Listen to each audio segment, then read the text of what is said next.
Greetings, folks. Here we are. Welcome to Monday night in the US and Monday here in Japan and over there in New Zealand. It's Indeed. Monday afternoon. And we are excited because today we have one of my very, very, very good friends who is just one of the most beautiful people I know, and not just because of his beliefs and backgrounds, but just I know him as a friend really well, and he's just a top guy. So instead of sitting here and talking about how great he is, let's let him tell you how great he is. Ladies and gentlemen, please welcome from Boston, from the band Stryper, which is kind of weird because he did sing in Boston. Anyway, cool, sweet.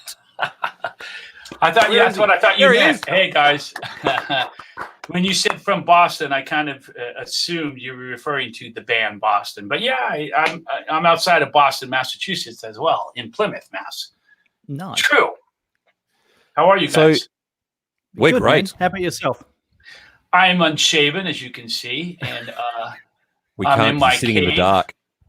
I'm in my bat cave. I apologize for the poor lighting, but that's just the way it is here. Is that a Massachusetts thing? Just bad lighting in mass, or are you allowed to have good lights? No, I'm allowed to have good lights, but in my studio, I don't like a lot of light because my eyes are really sensitive. And then I had 2 weeks ago, but it's still bothering the heck out of me. I had cataract surgery in this eye. Ooh.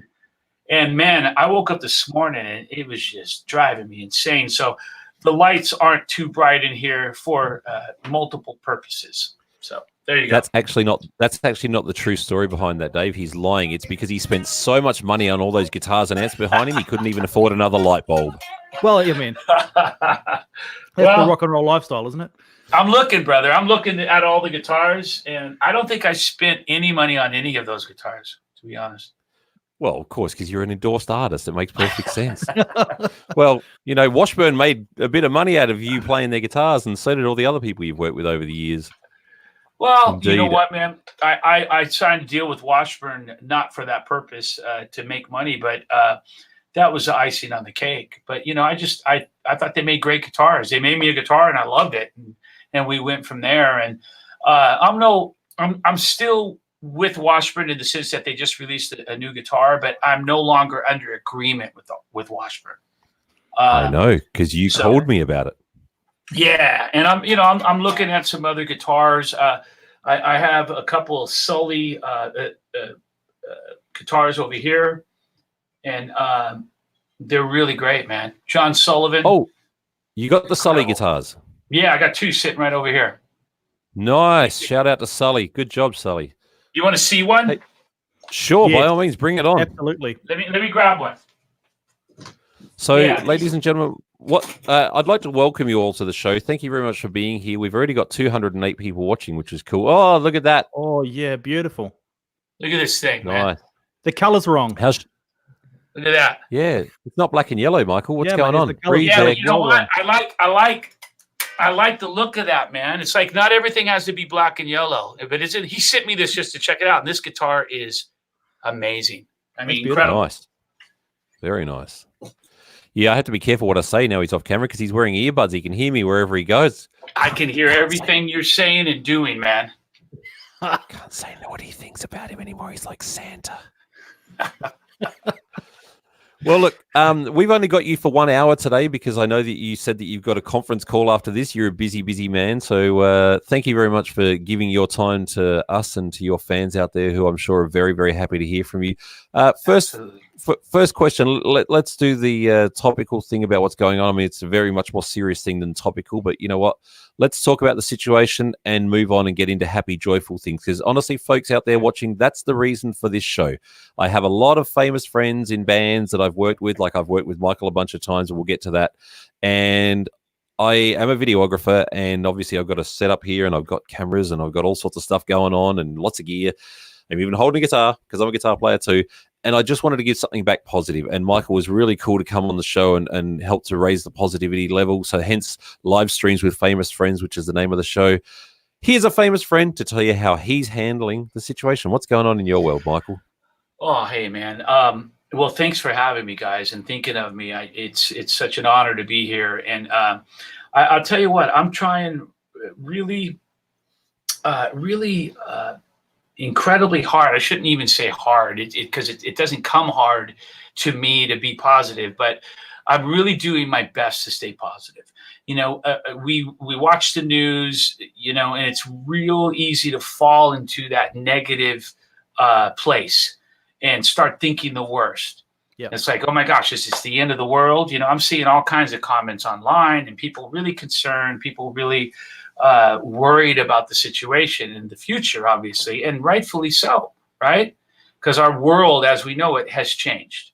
What feels like certainly has dramatically. But that being said, I think we're going to rise above it. I think we're going to come out of it. I think we're going to not only rise above it and come out of it, but I think we're also going to be stronger because of it. Sometimes we lose sight of our priorities and what's important in life. And I think sometimes through a situation like this, as heavy as this is going to force us all to get our priorities in order and to understand and realize what's important versus what's not. And I know we're all at home now, thinking about things we probably don't think about on a daily basis because we're so absorbed with our work and the hustle and bustle of life. And I think that's the good that's coming from this, is we're all learning a lot through it. We're spending time with our families and the people that we love. And I think we're going to emerge stronger and better. It's just going to take a little time, I don't know how long. Nobody knows how long. Is it going to be a few months? Is it going to be a few years? I really don't know.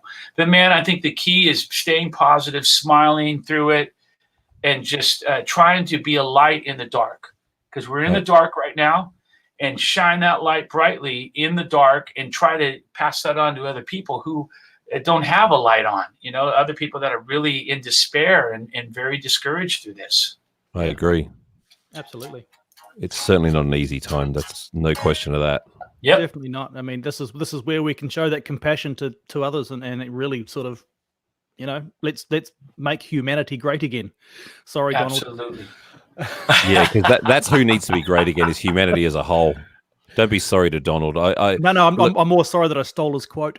I don't want to get political about all of this, but I have to say the way this has been handled, he's going to have a lot to answer for when this is said and done, I think.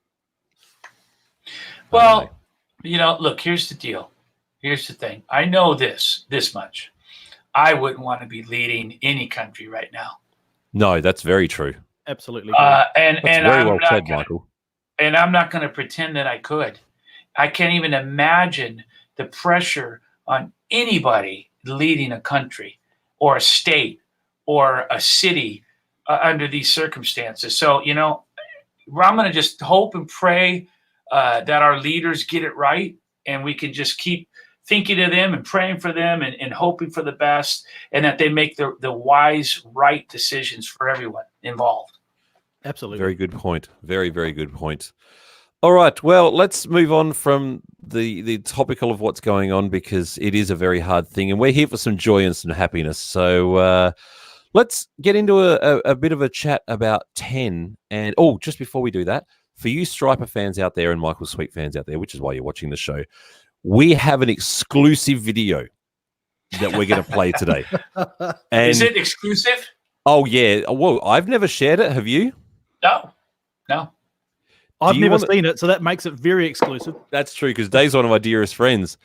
You tell them, and then I'll go on as well. But Michael, you tell them what they're going to get to see today. It's only just over 2 minutes long, but you tell them the situation of what they're going to see. Well, dude, you got to refresh my memory. This was shot in Melbourne. Correct, and Adelaide, my hometown, in August Adelaide, 2018. Yeah, and it's when we went to Australia. We had no choice. We went without Oz. Oz was sick at the time, and we weren't able to postpone or change the dates, and we wound up going as a trio, which is a first. Wow. And it was very interesting situation. We got through it somehow, and I'll never forget how all the Australians came out and supported us, man, no matter what, and it just blew my mind. Unbelievable, incredible. Yeah. It was pretty amazing, and the lucky thing is that I happened to be out in Australia because I live in Tokyo, for those of you who don't know me, in Japan, and I was going out to Australia, and it happened to be the exact same time that Stryper were there. And because Michael and I are friends and we've worked together before, and I'm a videographer, like a professional video guy, and I went out and shot the shows. And the very, very, very first show that they ever played with our Oz as an electric band, I happened to be there and captured the show for them. So on the documentary that you're all waiting for, there's going to be some footage on there. And today we're going to give you a special 2-minute preview from that that's never been seen before, which is That's pretty so damn crazy, cool. dude. So crazy. And you, of all people, because you're a dear friend of mine, and you're one of the smartest guys I know, because I don't know very many people that can speak the 2 most difficult languages in the world, which is Japanese and Australian. Oh, come on, mate. It's not that hard to speak Australian. You know, it's a vernacular. Jeez, I should tell on the backstage story that you and I have from, you know what, I have to do it. We'll get back into 10 in a second. This is the funniest story Michael and I have. We were backstage at the gig before the Melbourne show that he's talking about, and they had arrived. Did you guys arrive like the day before the show, right? Yeah, day before. Yep. So Oz collapsed on stage in Vegas on the Saturday night. They were playing Melbourne on the Friday night, and they arrived on the Thursday, the day before. So 5 days after Oz had his unfortunate collapse, which thankfully we all know he's recovered from. And I love that dude. He's just so cool. He's so easygoing. What a guy. He's doing good. Oz is doing good right now. He's in a good place, man. I have to say, for those of you who love Stryper, all 4 of those guys are absolute champions. I love them all to death. They're such great friends and just good people. You got a little extra love for me, though, don't you? Just a little no question. bit. No question, mate. Yeah, the Michael, relationship... you're here, mate, so that says a lot. It's funny because the relationship that Michael and I have is just... I don't know. We just clicked right from that very first time we met. It was funny. Absolutely, man. We've got a lot of history, which we'll get into shortly as well. And so we're backstage, and Michael had been out to dinner the night before with the promoter. And in Australia, for those of you who aren't Australian, who are American, please understand that in Australia, we are very liberal with our language. We're very relaxed.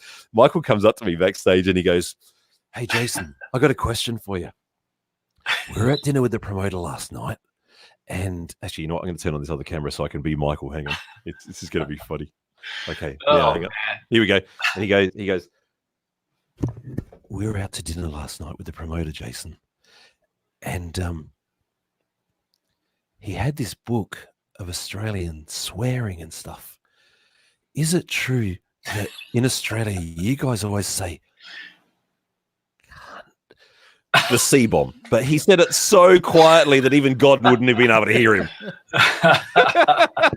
That was so funny. And the sad reality is that in Australia we do, but we don't do it in the offensive way that the Americans do. It's like it's kind of a term of endearment. It's hard to explain if you don't really get our culture, but it's just a silly thing. No, man, I get it. It's just here in America, you know, that's a word that's not often used. You know what I mean? Of course. I mean, I wouldn't say it to my mum, but you know, like amongst mates, it's just a silly thing to say.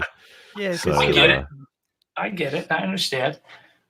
It's a cultural thing. Anyway, all right. So enough of me prattling on about all that. Let's get into 10 because I know we don't have a whole lot of time. Firstly, congratulations! What a fantastic record. Thank you, man. My idea, and it's not anything new. I mean, it's been done many times before, but my idea was to bring in a different player for every song. So I played all the rhythms, you know. Sorry, I got to sneeze. Santana, Supernatural. Oh, sorry about that. I know. Exactly. No, but it's a great idea. It's been done, but I've never done it before. So I brought in different soloists for every song. And all these guys are my friends and guys that I go on YouTube late at night and watch. And I thought, wow. And there's a few other guys that I reached out to. I tried to get on the album. Nuno Bittencourt was one of them. He's a hack. He can't play guitar. Well, you said it. I didn't. Oh, no. He's as good as it gets, but go on. Sorry. Oh, I know. Nuno's phenomenal. And obviously, I would love to have him on a song or an album someday. Hopefully that'll work out. I reached out to Michael Anthony. Michael was into doing it. You know, I was trying to get all these different guest players. I'd love to hear you and Michael Anthony singing together. That'd be incredible. Michael's phenomenal. I mean, he's one of my favorite bass players of all time and people. He's a great guy. EVH, I know, dude. I love him. I love Van Halen. I'm one of the biggest Van Halen fans on the planet. I know. We talked about that the day we met.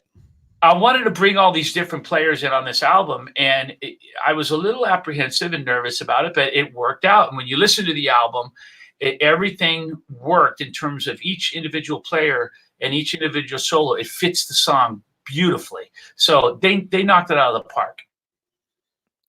Oh, what happened then? He disappeared. We've lost him. He'll be back in a second. Let me guess. His battery probably ran out on his iPhone, and he forgot to put it on charge. But he'll be back. Don't worry, folks. Yeah. He'll be right back. We have a comment. We've got a lot of comments, and I'm sorry I haven't even had a chance to start on the comments yet, but we will get there.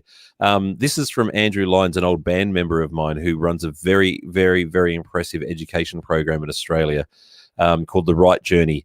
And he got to come and meet with Michael at the show and Robert at the show and have a really cool chat with them. And he's actually featured in the video that we're going to play shortly, which we will get to. And I promise you, Michael, here we go. He's back. Hey, guys. What happened? Battery ran out? I don't know. I'm plugged in. Oh, okay. Signal drop I'm out. on Wi-Fi. I'm not hardwired in terms of the internet, but I've got parts. I don't know what happened. That was weird. Just so you know quickly, do you remember my mate Andrew in Adelaide who you and Robert had a chat with for about 10 or 15 minutes that does Absolutely. The Right Journey? He's just popped in to say hi. Oh, We've got so many comments I haven't even had a chance to get to yet, but we will get to that. So sorry, you were saying about the artists that were coming in to do the album. All the guitar players. I mean, Marzi Montazari, Jeff Loomis, Tracy Guns, Joel Hoekstra, Andy James, just guys that I love, I noticed some nepotism going on there. Joel gets 2 songs. Everybody else only gets 1. You know why? I'll tell you the truth about that, because I looked at it as an opportunity for Joel and I to kind of show what we're capable of when we do a full-length album together. So not only did Joel get 2 songs, but we co-wrote those songs together. Oh, nice. Yeah. So they have a little different signature to them. Did you do it like online, like this sort of a thing, or did you you're in the same space as Joel to write the songs? Wasn't in the same space. I tracked all the basic tracks of drums, guitar, and bass at the same studio, and then everyone else sent in their guitar solos and their parts. And that's the way I did the Sweet and Lynch albums too. George basically phoned in his parts, Well, nobody wants to sit in the same room as George for too long. Oh, man. George is watching right now. Hey, George, I love you, buddy. I'm not sure if I do, George. So, go on, Dave. Just in regards to tracking the album, so you said you tracked all the stuff yourself. So you tracked the drums yourself as well? You're a drummer too, or did you? Well, no. I didn't track it myself. Did you bring Robert in? I produced the album myself. So we went to a studio called Spirit House, which is where we do all of our albums. Yep. And I brought in a drummer by the name of Will Hunt, who plays for Evanescence, a number of other bands. And Will's one of my favorite drummers. I'm very particular about drums. I'm a closet drummer. I can play. I can keep a groove. And I'm very particular about drummers, more so than any other instrument probably. If the drums aren't right, nothing's right. Agreed. And this guy here, awesome drummer. Awesome drummer. He doesn't give himself enough credit, but he's great. It starts there. That's the foundation, right? And if you don't have that, you're kind of beating a dead horse. Yep. So Brian Tishy is another great drummer. Kenny Arnoff is another drummer that I work with often. Monster, yeah. Yeah, so, those are the style drummers that I really appreciate and really like. And, there's another guy that I've worked with a few times, and he's okay, a guy by the name of Robert Sweet, Yeah, I understand. It's sitting sideways on stage. That's just, it's a lot wrong. Well, for all the fans out there who don't know my sense of humor, I'm being sarcastic. Robert's an amazing drummer, obviously. He is.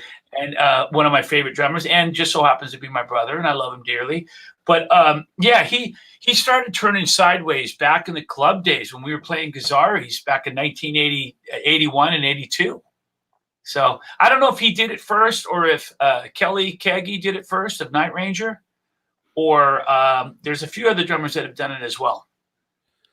Very nice. But he seems to have stuck with it and owns it. He does it brilliantly. He owns it, man. And it's funny because some tours he'll turn facing forward.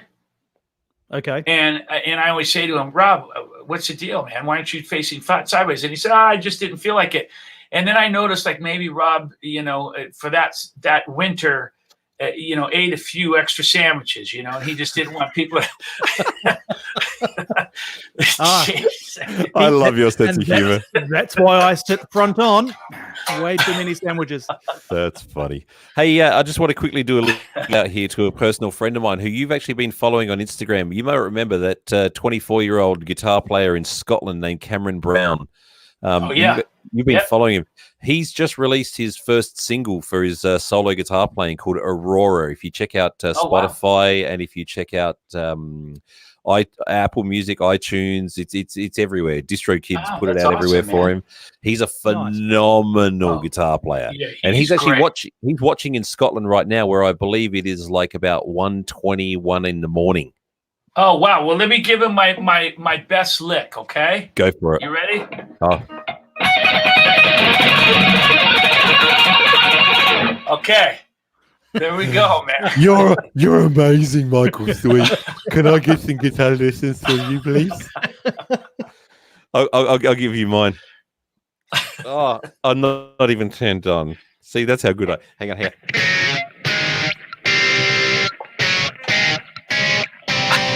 Was that right? Did I get it? Did I get the jump? Yeah, don't do that. You'll get us banned. Yeah, come on. All right, man. my turn.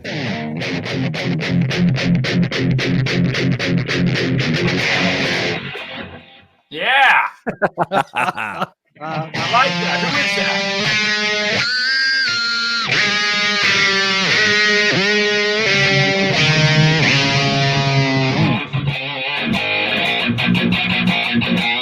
Yeah, man. Oh, look at them. Bunch of hacks, both of you. I've never told you this, Michael, but this is a true story. All right. An absolutely, I swear to God, true story. As people who know me as a friend, and you know this, I don't class myself as an atheist or as a Christian or as an agnostic. I'm just a Jason. That's all I am. And I bought In God We Trust on cassette, which I still have the original cassette in a box back home in Australia with all my stuff that's being stashed at my buddy Paul's house. And I used to stand in front of the mirror playing God We Trust album pretty much from start to finish when I was, so that was 1988 that album came out. So I would have been, let me think, I would have been 16 or so, maybe, 15. And I thrashed the hell out of that album, and I loved it. And I always tried to play The Rain, and it was just too hard for me. My fingers weren't able to do it at that point. I could do it now, but I didn't do it then. And I loved that album so much. And I was so conflicted inside because I'm going, I'm not a Christian dude, but I like this music. I don't know how to handle this. This is so frustrating. Because at that point in time, you guys were all over the television doing Always There For You. I don't know if it was in America, but in Australia, they used to play Always There For You as a Christian advertisement on television. Like they were actually pushing it and calling on you as well. And I was like, these stage sets and these guitars and the hair and the rock and the metal, and this is awesome. And I loved it. But I was so conflicted and confused. And it's so funny that all these years later, you and I are like so close as friends and talk like ridiculous amounts of hours all the time. Well, dude, so you know what? The thing is, thank you. Music, I want to say thank you. Oh, well, hey, buddy, I'm glad that you discovered Stryper somewhere along the way, man, and that we somehow inspired you in some way, really shape, or form.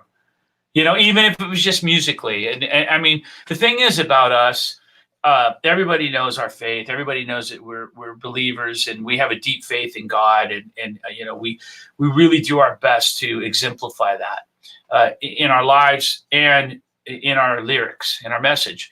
But that being said, we're not your typical pastor mentality of, we don't come out and perform and then break out a Bible and start preaching, and we're not that type of a band.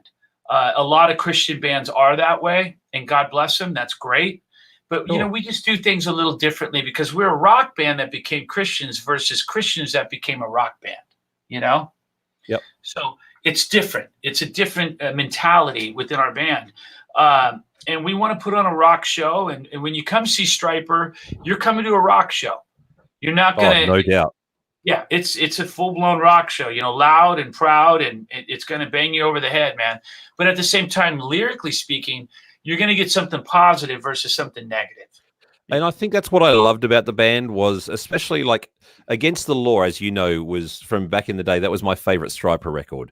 And I think it was, for me, it connected a little bit easier because it did have a little bit like, In God We Trust. That is just so speaking the message, let's say. Sure. And then Against the Law, I understand for you, you've told me yourself that wasn't necessarily your favorite album by any stretch in the catalog, and it was because you guys just went on a different path. And that's fine. There's nothing wrong with that, I don't believe, personally. But it's connected with me. And I get that. And I think it connected with a lot of people, but also it didn't connect with a lot of people. And that's the interesting thing about that album, because we really did turn away from pretty much everything that we were all about.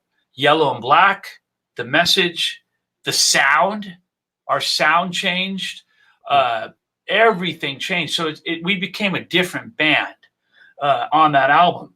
And, a lot of people like it. Is it a good album? Yeah, it really is. You can't deny the fact that it's a really good album. It sounds good. It's got some great songs on it. But to me, that's not Stryper. It's not a Stryper album. It would have been a fantastic Van Halen album. I think it would have probably would have gone double platinum for Van Halen, for sure. I always remember what really stood out to me on that album was actually Not That Kind of Guy. I love that bit at the end of the solo. I love that part. Yeah, so you like Hot for Teacher as well. Exactly. And that's what you're saying is true. It's a Van Halen album. It's like it's a great album, man. It's got some really high energy to it and everything, but that's pretty much like a exact cookie cutter B side of Hot for Teacher. That song makes sense. Yeah, but I really sorry. Go on, Dave, please. So now with obviously the evolution of rock and metal and the sort of stuff that you guys, the power metal sort of stuff, that not to put you in a box, but that's kind of where it sort of sounds to me.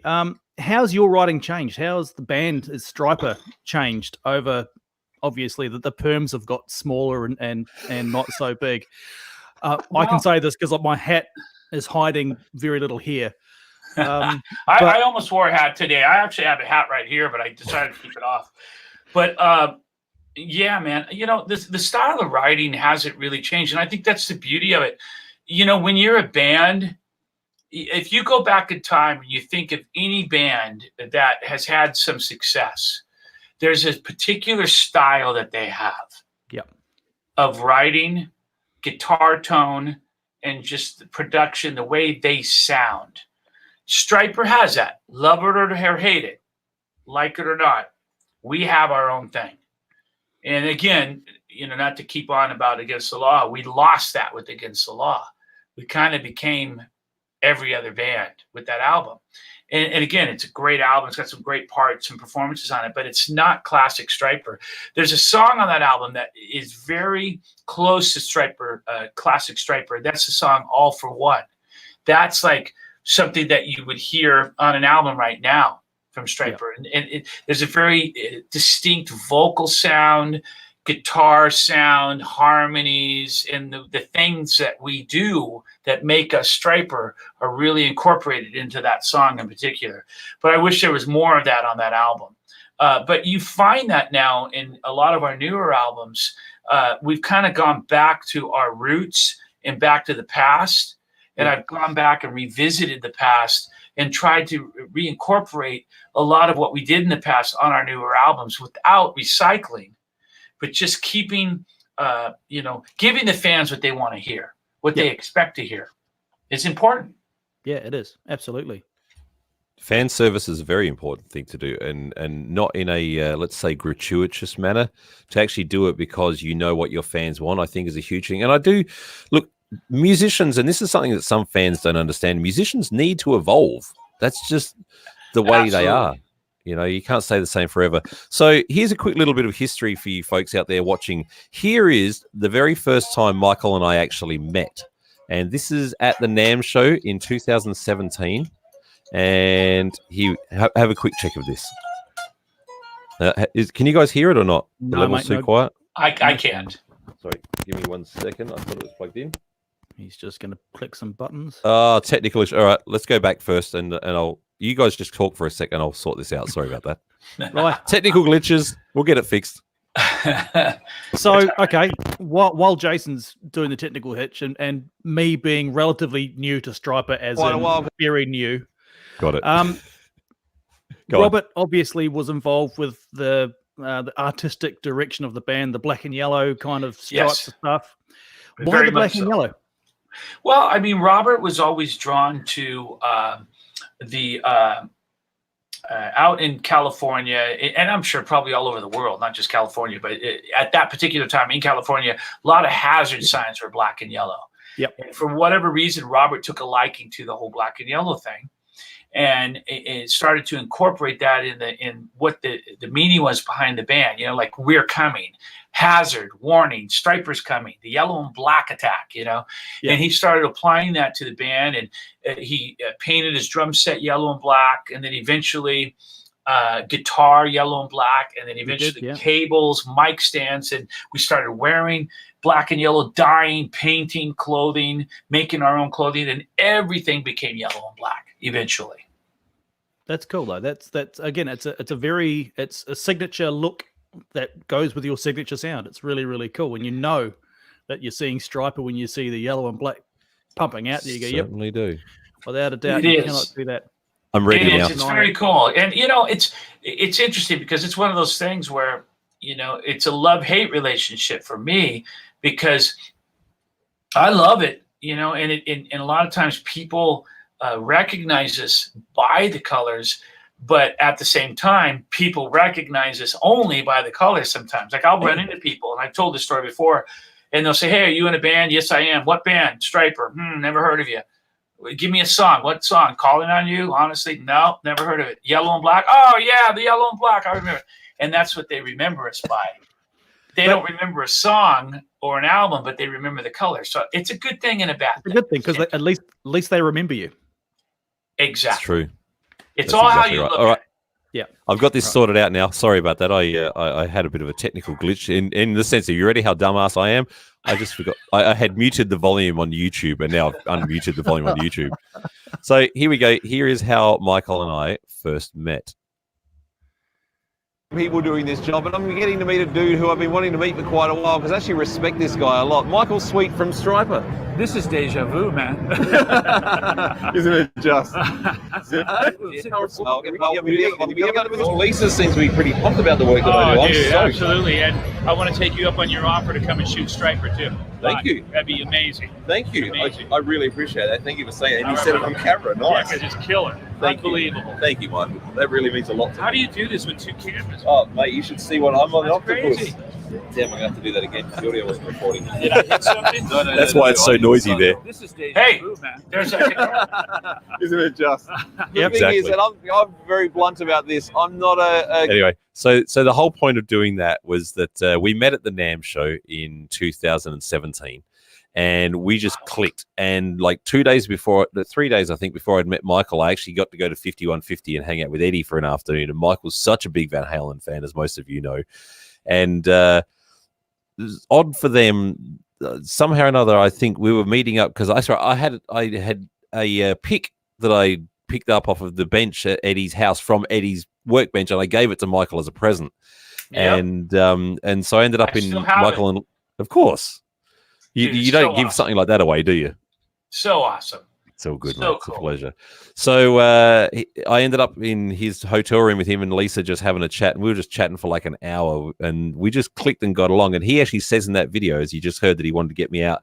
And what that ended up resulting in was that for those of you who've seen it, the Sweet and Lynch music video of Walk, which, come on, phone, there we go, that Yeah. one there, That's awesome. I ended up filming out in Hollywood with the guys. And so that was me who shot that for Sweet and Lynch and edited it and put that whole thing together. And there's a bit of history on that. And the drummer who's in the video is not actually Brian Tichy, because I don't really know why. It's weird, isn't that? That bit of history is strange, because now he's playing with George again.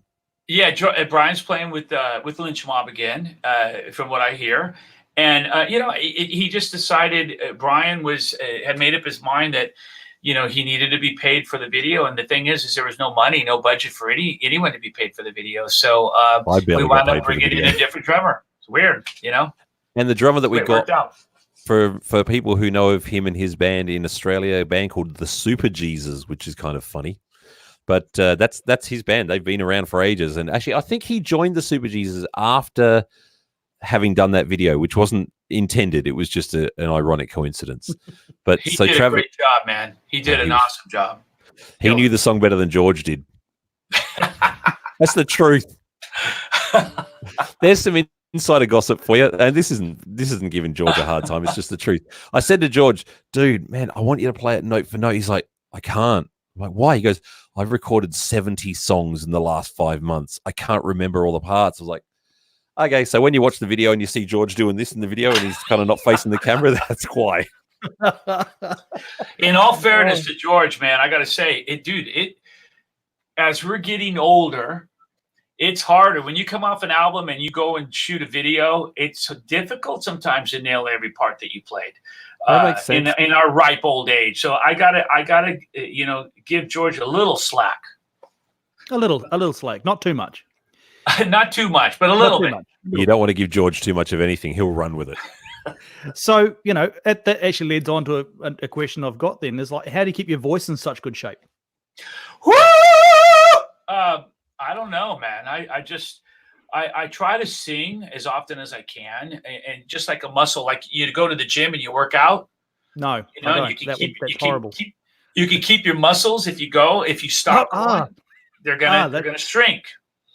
Same thing with your voice. You got to keep singing, and you got to try to take care of it. Not smoke too many cigarettes, or drink too much whiskey or whatever. You got to really try to take care of your voice, stay healthy, and retain what you have. Yeah, and it's just a matter. It takes work. It really does. So, no question. Have you detuned the band at all to sort of help with alleviating any of the higher notes, or you're still up there? You've still got those? We've always tuned to, since 1978, since Van Halen, since I heard the first Van Halen album, we've always tuned to E flat. Stryper tuning, and which is a half step down, and to this day. I'm tuned down a half step. So we haven't had to drop it down to D yet. Right. But, I've talked to a number of bands, just talking to the Firehouse guys. I think they're at D now. And it's just something that happens as we move on and move forward. There comes a time where you kind of need to start dropping things down, especially for a lot of the bands that have that really high vocal range. Yeah. Because it becomes more difficult to pull off live. It really does. I feel for David Coverdale, because I think Whitesnake might tune like as low as maybe even C sharp or something these days. They may on some songs. And I think in the early days, they were at 440. They were, correct. Oh, wow. Yeah. Yeah, they were at standard tuning. So, wow. That's tough, man, but I got to give David credit, man. I've seen Whitesnake a few times because Joel's a good friend of mine. And obviously we play together and do things together. So I've seen Whitesnake, and I'm always impressed with David and how he pulls everything off and the way he's been able to get around anything that might be a hindrance. You'd never know. I mean, he sounds great. I go and watch him, and I'm thinking, wow, he sounds great, man. And he's pulling it off and doing a really great job. I'm getting too many comments in here all over the place, and I can't even keep up. So I'm just not trying right now. I'm sorry, folks, if I'm not getting to your questions and stuff. We don't actually run a super chat on this show, which is where people pay money just to get their question highlighted. I kind of don't like doing that, Although there is actually a PayPal link down the bottom if people feel for some reason that they really want to support the show, but I don't do Patreons and all that stuff. So if I'm missing your questions in the chats, I'm sorry, but I'm going to make up for it right now. Let's show them that video that I was talking about, the Stryper one that we did together in Melbourne. Cool. Let's see it, man. So the setup of this is, for those of you who have joined the show a little bit later and weren't here for the start when I mentioned it, in August 2018, unfortunately, Oz fell down on stage, and you fans know what happened to Oz. And thankfully, he's better now. And I flew out from Tokyo, where I live, back to Australia for 2 other jobs, and I picked up a 3rd job helping out Stryper on the tour. And the funny thing about that is that I don't want to say, hey, I'm responsible and I did this amazing thing, but Michael kept turning around to me. I could tell he was lost without Oz, because he kept turning around to me during the show and talking to me from the stage as though like I was the 4th member of the band, and I'm running around with my camera everywhere shooting the show. And it was really cool. And the funniest moment that we had, you probably remember this, there was the audience that we had in Melbourne was a sold out house, and it was a really cool thing that you'll see on the video. And he had an acoustic on. He was going to play Lady from Against the Law. Yeah. Oh gosh, yes. Do you remember what happened in that moment? So well, I remember the guitar was out of tune, which you were tuning. So while Michael's tuning the guitar, I run around behind him and stand like, I don't know, probably 10 or 6, 8 feet, whatever, behind him. And I get this beautiful shot where you can see Michael and there's a light on him and there's a shadow, and then there's the audience facing out, like, facing him rather. And Michael turns around and looks at me and goes, dude, I don't think I can sing this love ballad with you standing right behind me like that. Nobody should ever sing that love ballad if that's the case, if Jason's right behind you like that. That's exactly right. I always joke about that song these days, but it's weird, man. We get more requests for that song from guys than girls. That's just the way it is. It's funny. So I kind of made a joke out of it, and sometimes I sing that song to a guy when we perform it. It's pretty funny. Well, dude looks like a lady. Aerosmith. Anyway, so without any further ado, I'm going to get this video up and running. Now, if you try to search for it on YouTube or wherever, you're not going to find it, because it's a private link that's only for me. And literally, if I need to show somebody and I'm out and about on my phone, I can. That's the only reason it's there. So let us get into this wonderful presentation for you. It's about 2 minutes long. I'll leave Michael and Dave on the side so you can see them reacting, but I have to cut to my camera for this so that you can see it. Enjoy, folks. An exclusive. Nice. I guess we're getting ready to do it, huh? Are they ready for us? Waiting? Hey everybody, what's going on? As all of you are aware, Oz fell ill and wound up going to the hospital. We got Oz's blessing. It's not going to be the same tonight, but we're going to come out here and do our best and have fun, and that's what it's all about. We hope you guys are ready to have some fun too.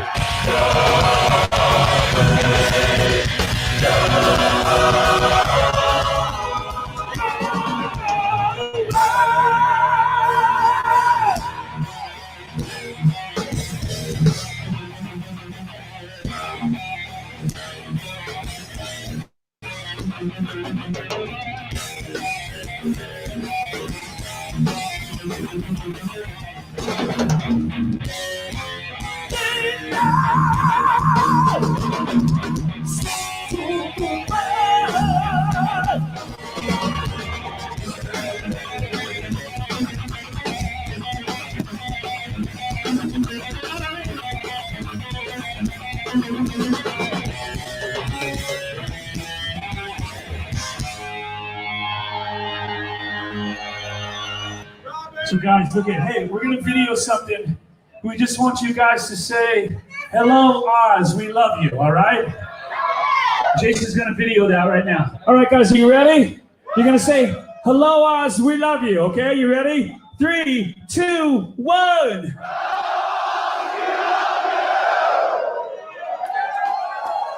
You guys are awesome! This Melbourne audience was amazing tonight. They kept us going, man. They had so much energy, and we fed off of that because we didn't have much energy, to be honest with you. We were very tired up there. We were missing Oz, obviously. So we got through it, man, but the crowd really got us through it. Amazing. So there you go. Nice, dude. Yeah, and you know what? You know, the thing that blew my mind about that trip, that run, is obviously everybody was a little apprehensive and nervous and not knowing what to expect. But man, everybody came out to support us, and the reviews after every show, there was multiple reviews local papers and whatnot. And man, the reviews were really great, and everybody thought it really turned out spectacular, all things considered. So it was really a memorable time, man. Probably one of my, under the circumstances, even though they weren't as they should have been, it was one of my favorite times ever having gone to Australia, because it was just such a unique, incredibly high energetic moment in the history of the band. And it was weird, but a lot of great stuff came from it at the same time. You know, does that make sense? Yeah, I think it makes perfect sense. I mean, the love was there. Unbelievable. Hey, Unbelievable. Joe's an avid supporter of the show and a dear man in New Jersey. Just a quick shout out there to him. He enjoyed that. And look at that. He did black and yellow hearts. How cool is that?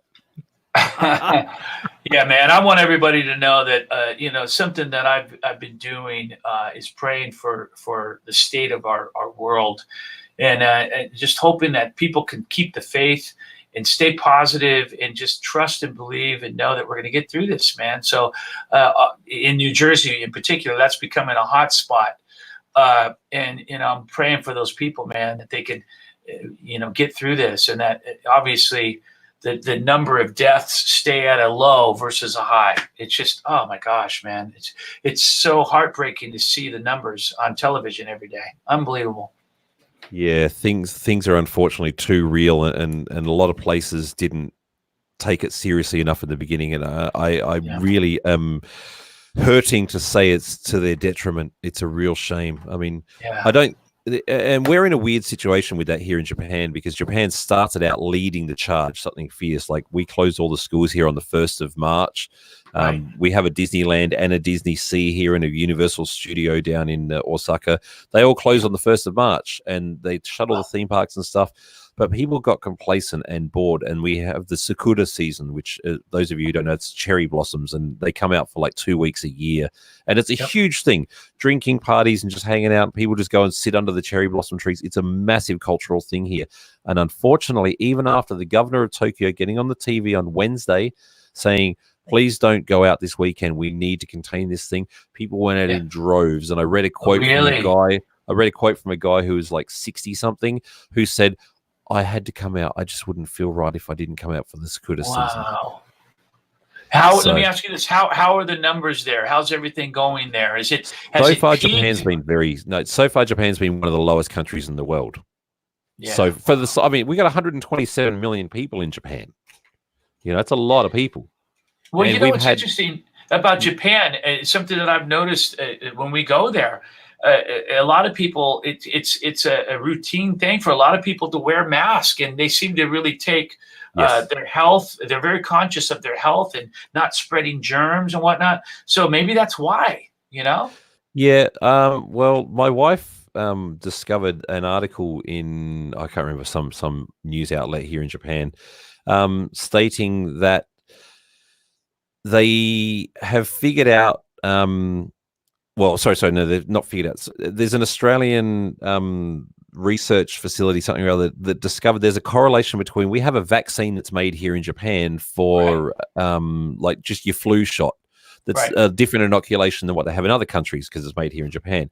And the funny thing is that all the countries that have a low level seem to be using that inoculation. Now, they're not certain whether that's factual or that's coincidental or what. But I can't remember if it's Iran or Iraq that has a very high number, but the other one next door actually uses the Japanese inoculation. Russia uses the Japanese inoculation, and their levels are very low. There's other certain countries that do. But it's not scientific proof. It has not been scientifically proven yet. Right. But somebody's working on trying to figure out if that's the theory of what's happening. It's very possible, because there's got to be a reason or reasons why those numbers are lower, right? So something's going on. Something is definitely going on. Oh yeah. All right, we have a question from our viewership that are watching us tonight, or watching us today and tonight, because it's kind of a bit of both. Stryper, will you be doing an online concert, the kind of the way Elton John is doing one tonight? Well, you know something, I'm on the fence with that. And the reason why, and some people might say, oh, man, you know, you shouldn't think that way. But I don't want to jump on any bandwagons. I don't want to do it to make a buck. I don't want to do it to gain publicity. I don't want to do it to say, look at me, me. You know, and I'm not saying that anyone else is doing that. I'm just saying everybody's doing it. And I don't want to do it because of that. I want to do it if I feel led, and if I've got something to really say, or if I've got something to really sing, that's when I'll do it, or that's when we'll do it, you know? Nice. Makes perfect sense. Perfect Plus, sense. it's also going to be hard because, I mean, even when you and I tried to play together just then, there was a little bit of lag between us. And considering that Oz and Robert are in Las Vegas and Perry's, I forget, I know where he is, but I forgot. Is it South Carolina or North Carolina or something? Perry is in South Carolina in Myrtle Beach. There you go. I did actually get it. Wow. And then you're obviously in Boston. That's why Perry talks like this. That's why. He is such a good dude. He's such a great dude. I love him. I love Perry, man. I can't blame you. What a great fit for the band too. What Dude, an excellent I tell you what, you're not going to find a better fit for the band in terms of his personality, his musicianship, everything about him. And oddly enough, his favorite color is yellow, and he's always incorporated that in everything that he wears. Isn't that funny? I mean, it's wild. It's like he was put on this earth to be in Stryper, you know? Interesting. Another And question here. he's kept up with the permed sort of blonde hair going on as well. Well, yeah, and that's all natural curl, man, no perms, but he still has his hair. And I always joke about it. As we lose our hair, we'll start like taking some of his hair for transplants. You know what I mean? We have a question that's come through a few times here. Sorry, Shane and everyone else in the comment. How did the guys deal with the book? I don't even quite know what he's referring to. Do you?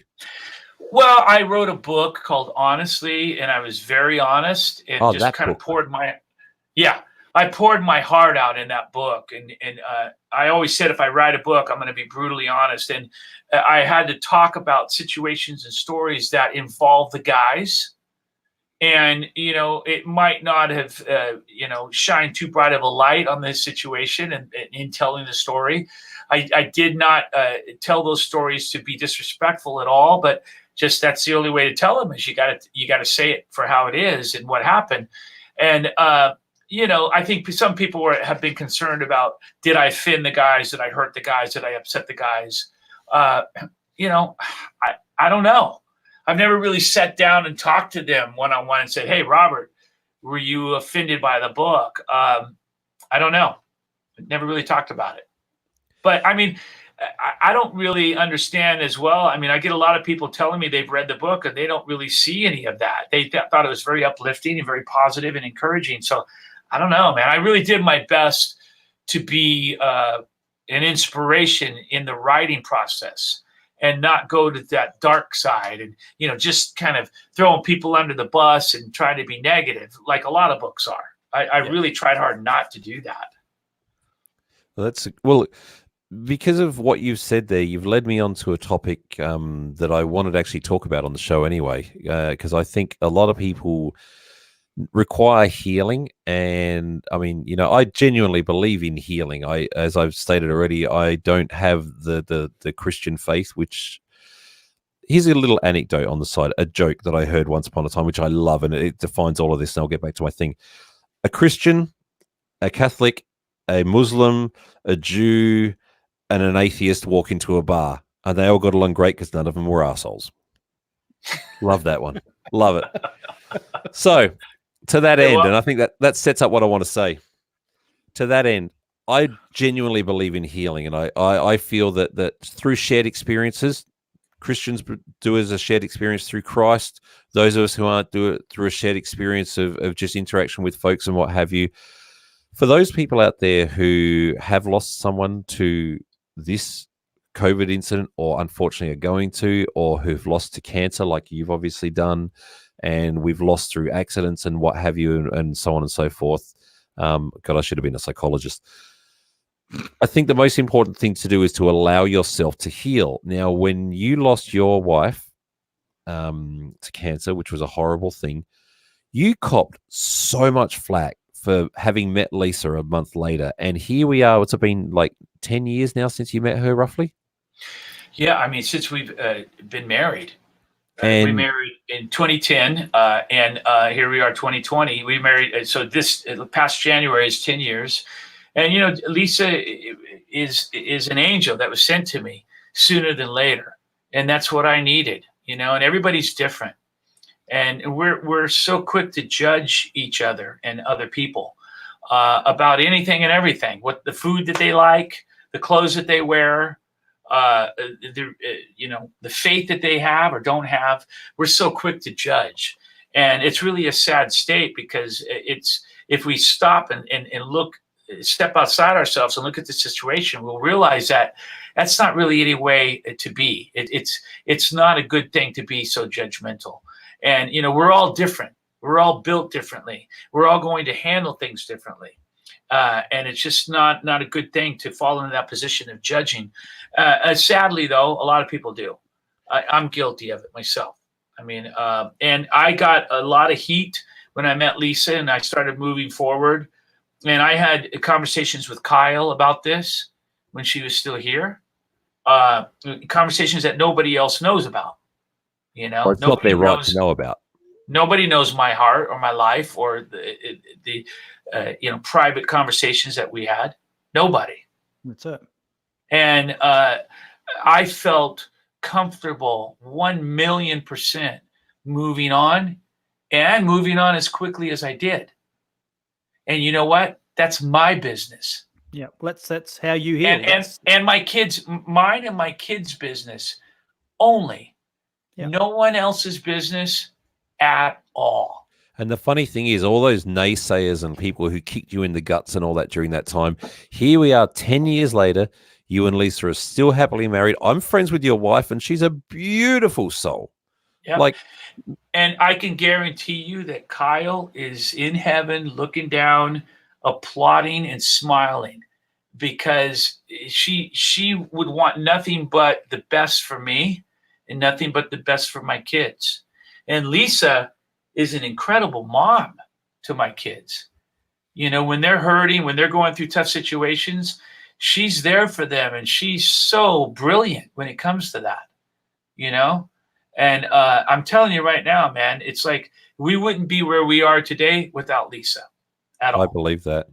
I really do. Having seen her interacting and everything, I totally agree. Here we go. Yep. There's this is actually a nice comment here. I haven't read the full thing, but I just had a quick read on it.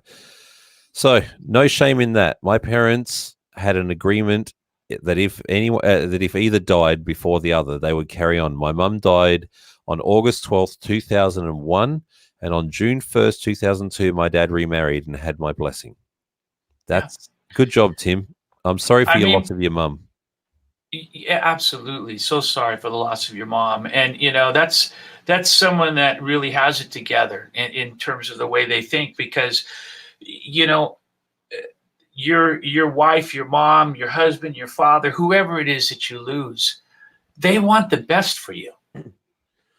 They want you to be happy because they love you.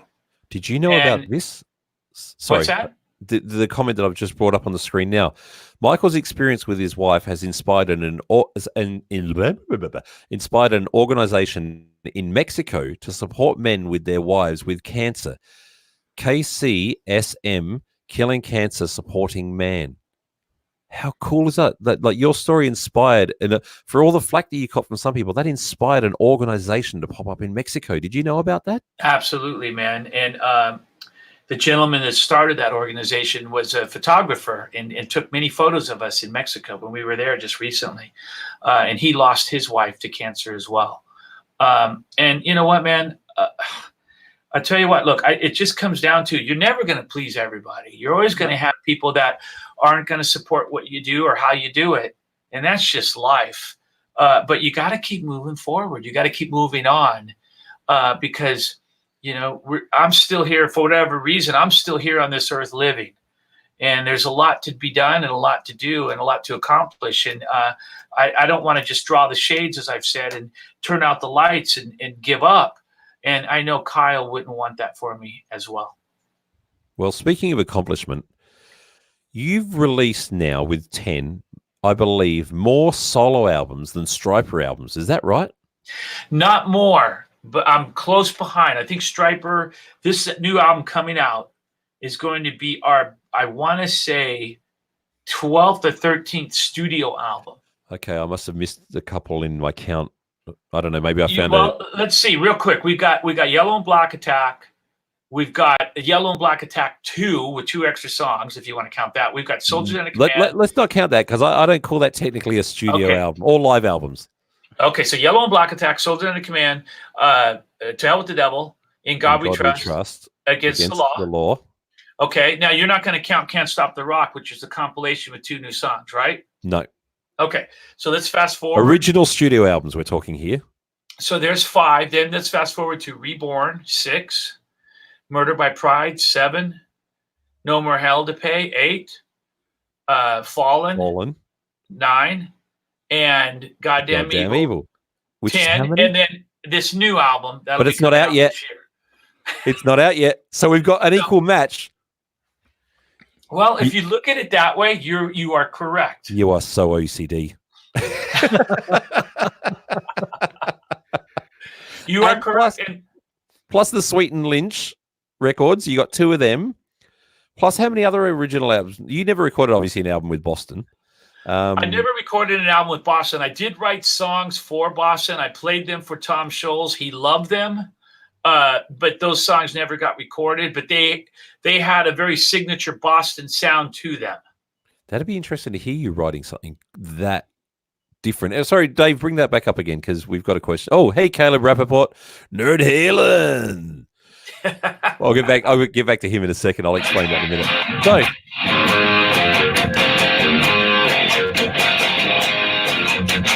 yeah, come on, man. So is that your preview from the new album? Oh, sorry. No. Well, you're going to plagiarize Van Halen now. Yeah, I know. You're going to plagiarize Van Halen for your new album. Well, they played covers. Oh, yeah, true. If you're going to plagiarize a band, make it Van Halen. For sure. You might as well draw from a deep well. So how about a preview from the new album? People have been asking. We've been getting badgered on that.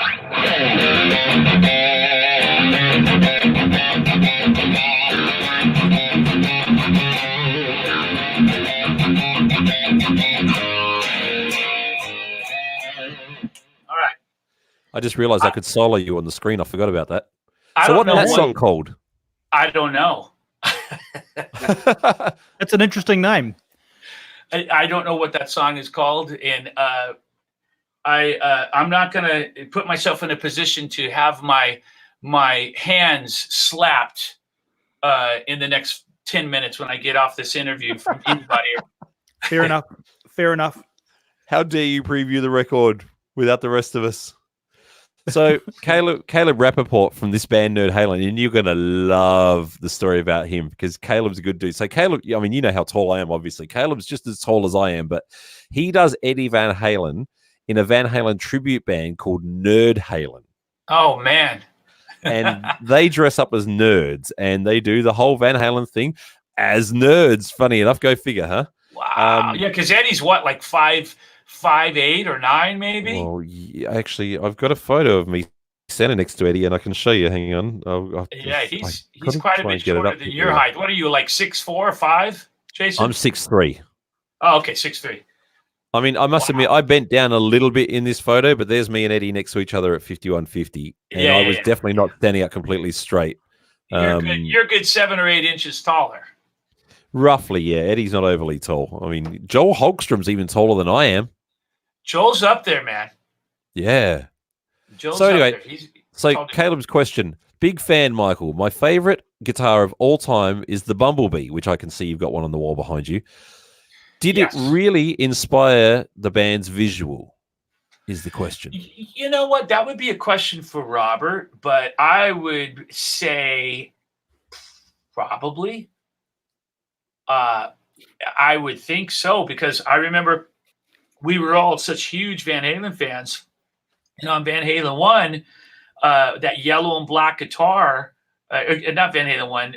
Wait, was the yellow and black guitar on that first album? No, that was the white and black guitar. I think the yellow and black guitar was on Van Halen 2, if I'm not mistaken.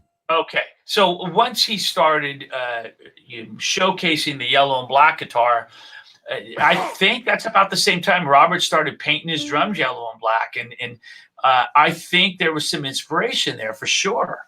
I do. It's highly possible. Well, if you want to sing some Van Halen.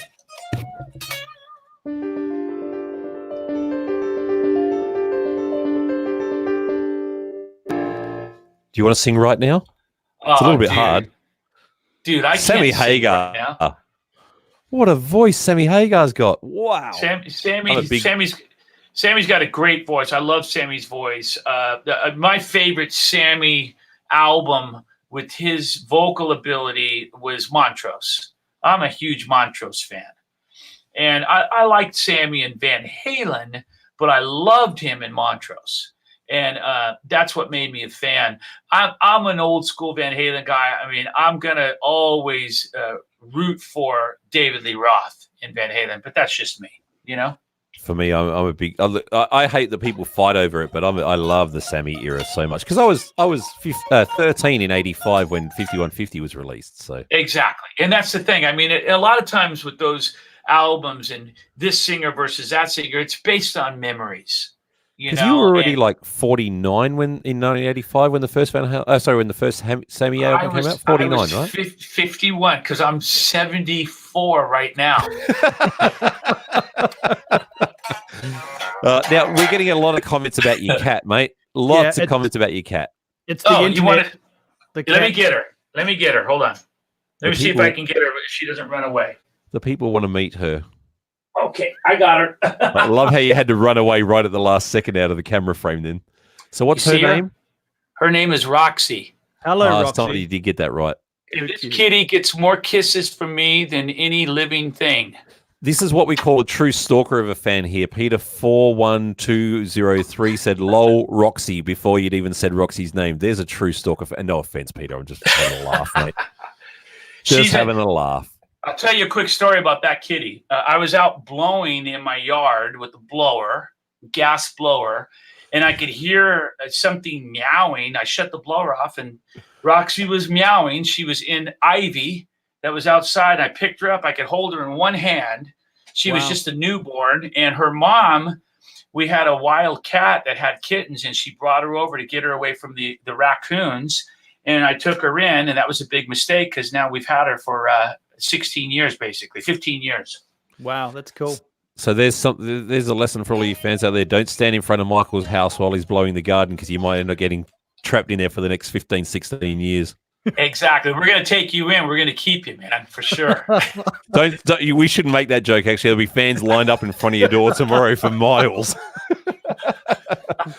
Hey, we got enough toilet paper here, and we got plenty of stuff, man. But you got enough toilet paper for all. So you're the one who bought it all from Costco, dude. I got a garage filled. When you open the garage door, it falls out on you. Toilet paper is going to be the new currency when it all goes down. And I am kidding. I don't have that much toilet paper. I have I have a pack. I went to BJ's. It's like Sam's Club or Costco.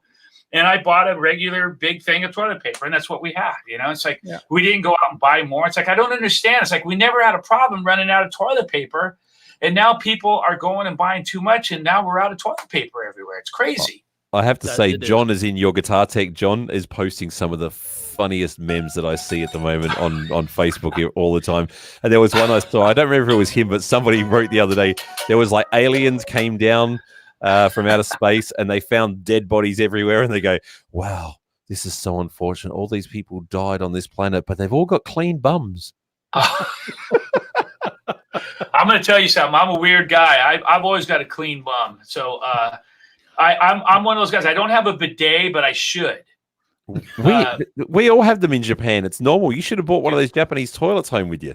This is what I'm saying. I think that there's something to be said for the cleanliness and the health consciousness of Japan and other areas of the world. I mean, that stuff matters, man. You know, we should all have bidets here in the U.S. Come on now. Should. I love this. Sean Wilkes. I don't know if I'm pronouncing it correctly. Toilet paper is the new gold.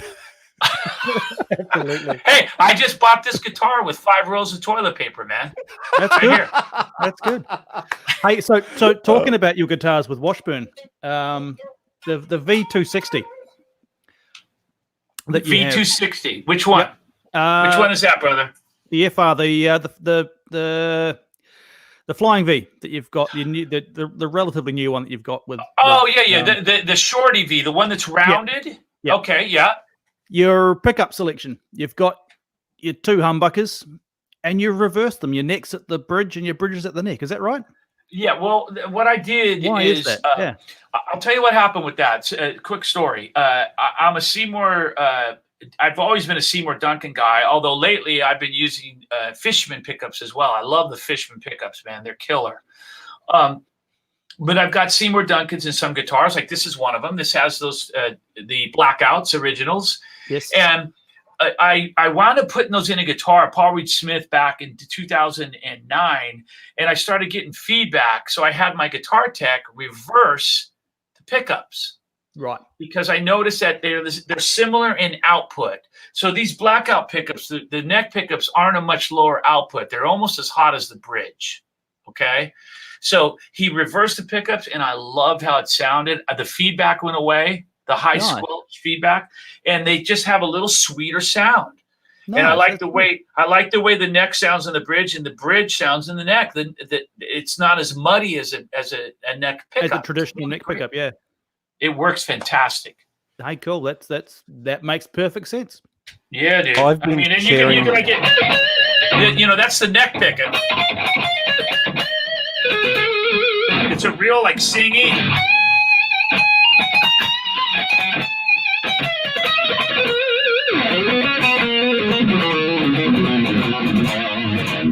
And then the bridge.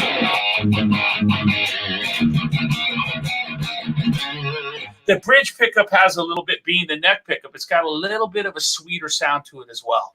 That's cool. That's awesome. Oh, that answered my nerdy, techie, geeky question. We have to have them. I've been sharing this out all over the place, and Bella DeMills, which is not in our chats here, but has asked, or has actually stated, sorry, I'm a rock vocalist. Sucks we can't play at the moment. Now, any words just for... I mean, I can come up with words, but I'd rather them come from you. Any words for the musicians out there who aren't able to even perform or anything right now, just from yourself who's going through the same thing? That's what this whole show is about. The whole point of live streams with famous friends is so that you folks out there realize that we're all in the same boat together, no matter whether we're black, white, yellow, green with purple polka dots, religious, non-religious. We are all stuck in this COVID problem together. So let's hope we walk out the other side together, folks. I'm going to say it again. Together.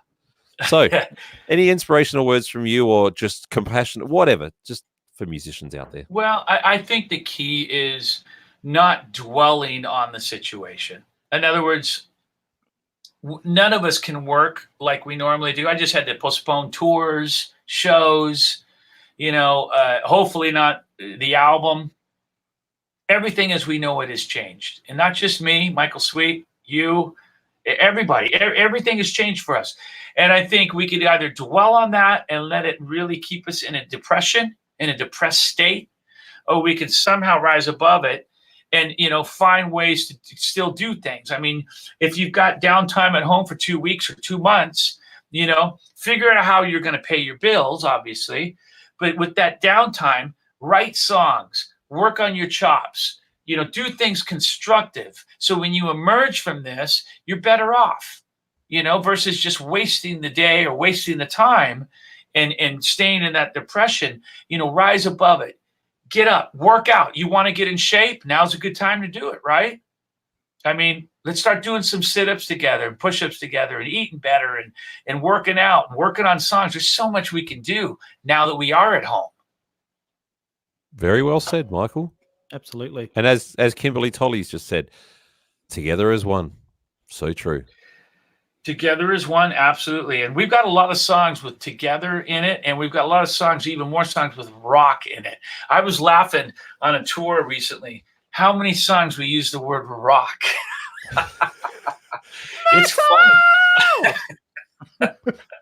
And why not? Oh, it's so funny, man.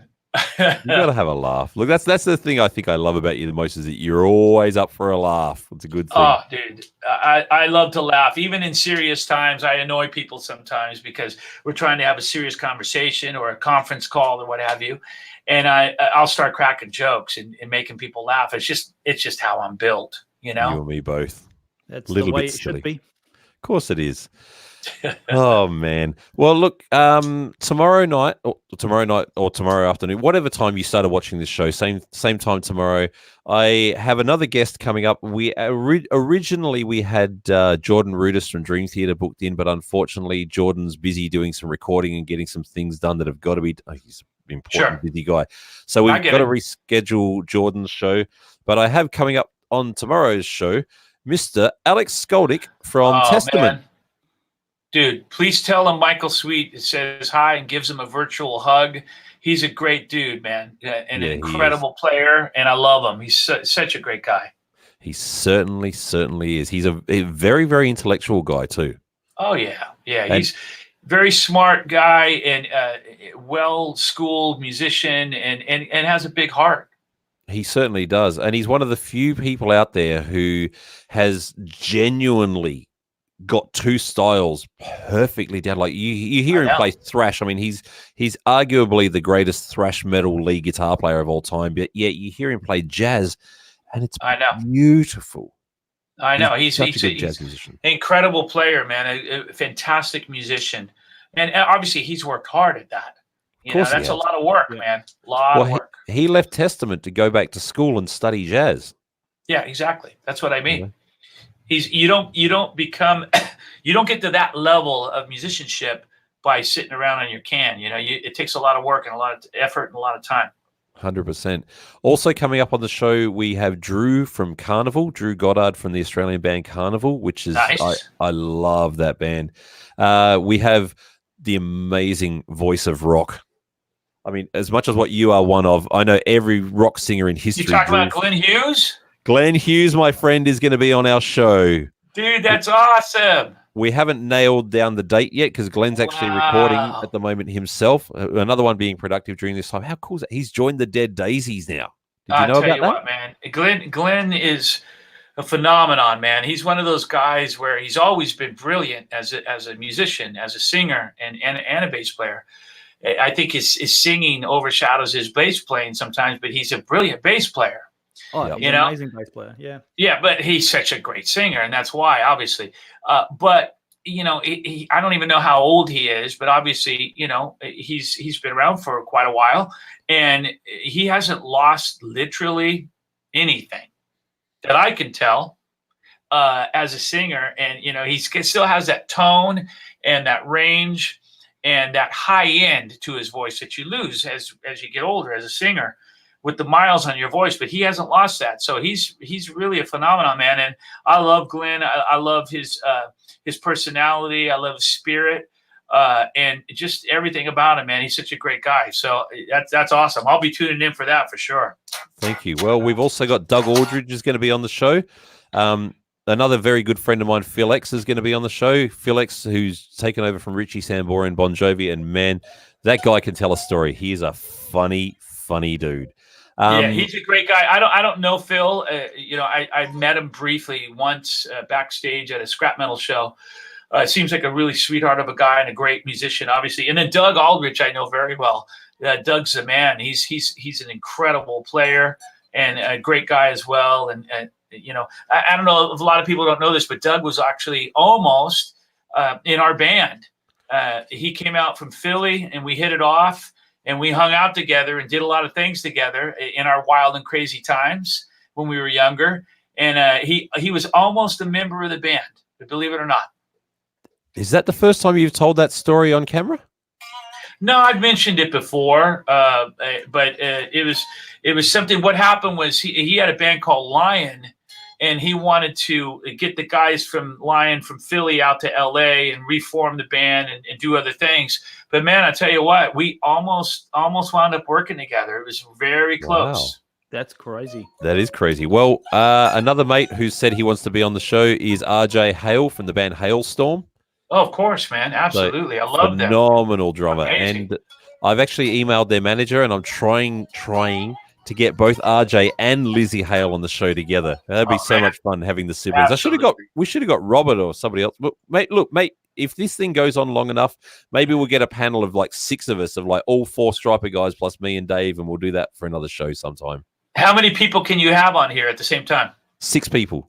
Yeah, so there you go. Perfect numbers. So we might try and organize that. And for that show, we will try, if we actually do that show, which I don't know yet, we will try our guts out to make sure that he's much more focusing on the questions coming in from the fans, because Michael and I wanted to do this for a bit of fun. Dude, that's cool. But I mean, the most important thing for me to do in this time that we've had, an hour and 20 minutes or whatever, is just to inspire people, man. I always say that, but I mean it.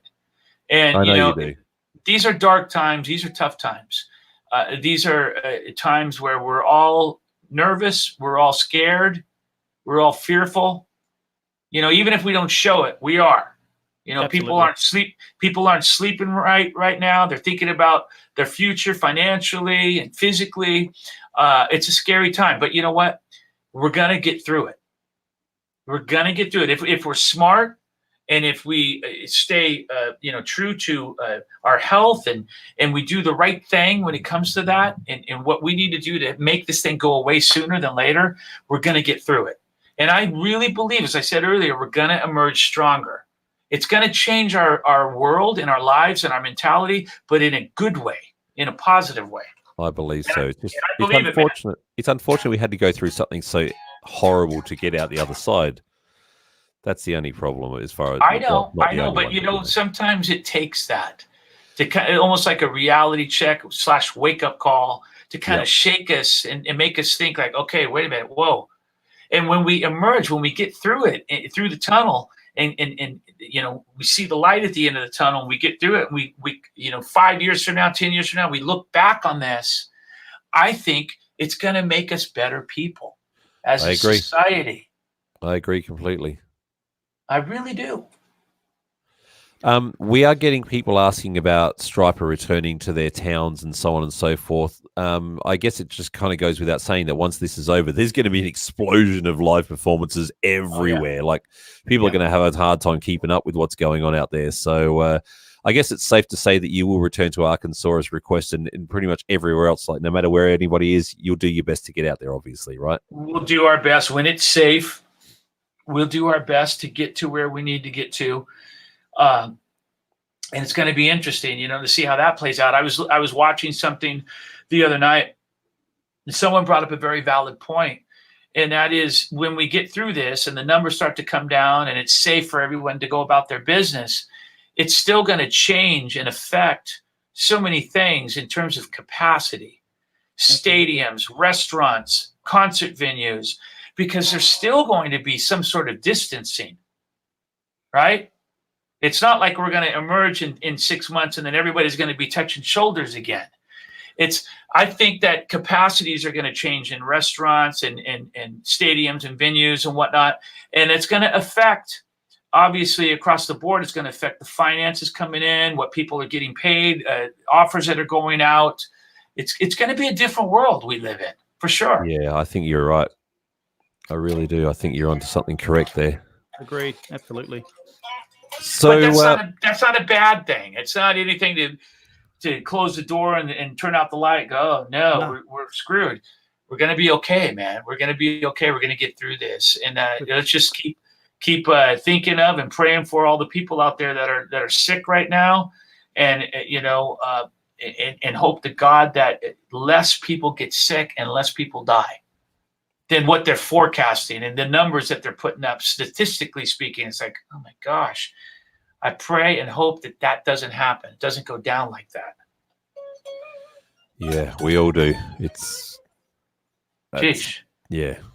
Where do you go from there? But I mean, look, let's move on to another part of the topic here, because there's actually something back on your 10 album that I wanted to ask about before. But thank you, Michael, for caring about your fellow world, mate. I think that a lot of people do, but it's cool when someone like yourself puts a voice to it, because people look up to you, Well, dude, I'm put on this earth for one purpose, and that is to try to encourage people. And I feel that's my calling. and it just so happens that I have some abilities and gifts to be able to do music, and that's the tool that I use is music. But man, I want to inspire people and give people hope. And you do. And I try. I really try. Yeah. You succeed. And that's why I have this. You see this? You see this little my little dashboard Jesus? I thought it was a bobblehead, but it's a bobble Jesus. Yeah. So I wanted to go back to something on 10 because I really wanted to know the answer to this. I love Better Part of Me. That's such a great opener. As you said in the documentary thing that I read, that I watched. I watched the 3-part thing on the Rat Pack channel. You said it was a barn burner, one of you guys said, which is such a cool way to put it. The guitar harmony parts, because Jeff Loomis played on that song. Is any of that you playing the harmony, or it's all him doing the harmony, or how did that come down? I'm playing all the rhythm guitars on that track, okay? All the lead parts that you hear, that's all Jeff Loomis. Okay. Did you do any solos on the album at all? I did one guitar solo. Now, I did like, I call it ear candy, like in the choruses where you hear like a melody line. I did some of those. Yeah. But the one guitar solo that I did on the entire album was for the ballad, Let It Be Love. I was thinking that because that's the only one that doesn't have a guest written next to it.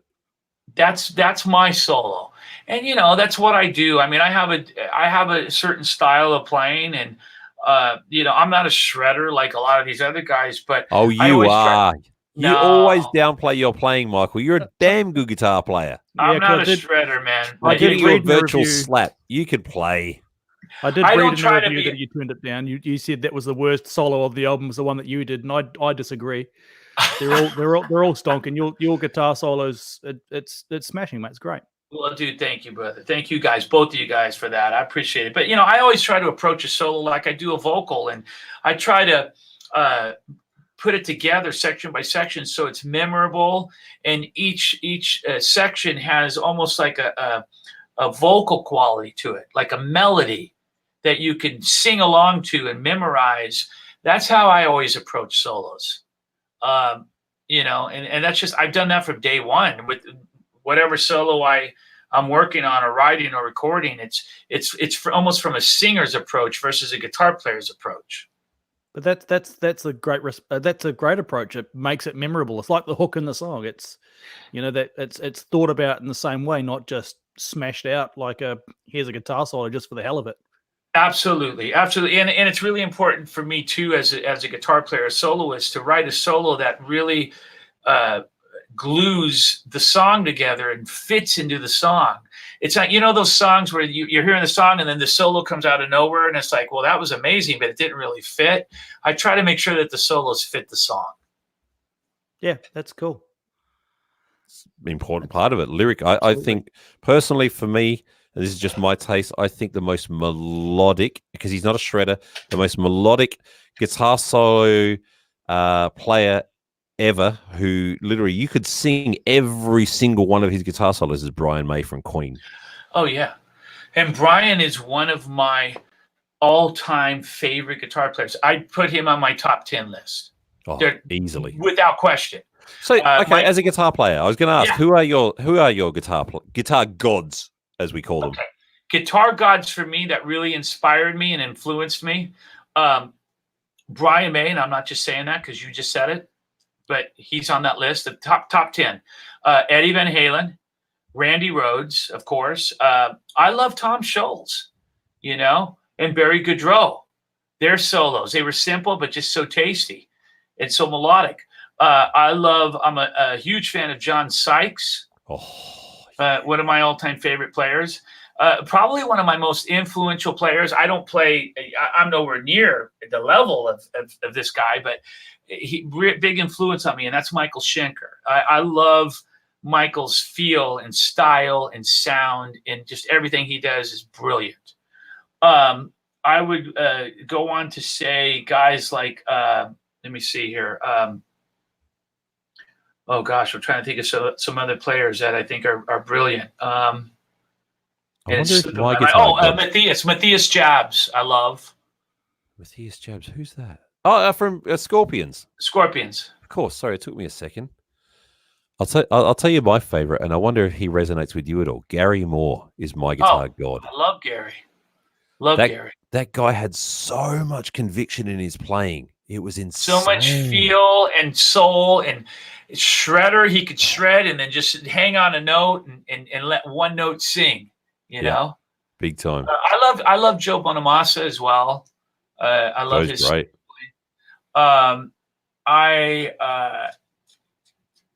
I'm a big fan of all the guys that played on my album on 10. Well, of course you are. Know?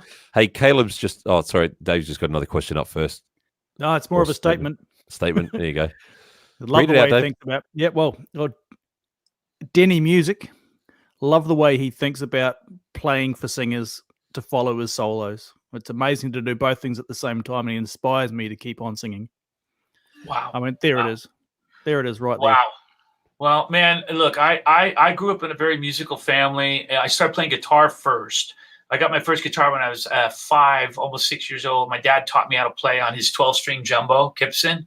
I saw that. So I've always known guitar, and I started singing later on in life, but guitar was always part of me, you know, and like my extended arm or what have you. And it's always been such a big part of me. Again, I'm not a shredder, but I love guitar. I love playing guitar. I have more fun playing guitar than I do singing, to be honest with you. Like when it's time to do guitar for the album, I'm like, yeah, let's do it. And when it's time to sing, it's like, really? Oh. You know, you've got such a good voice though. Like, man, I still remember back in the day when I first heard In God We Trust, and you do that like note up so high that barely like just dogs.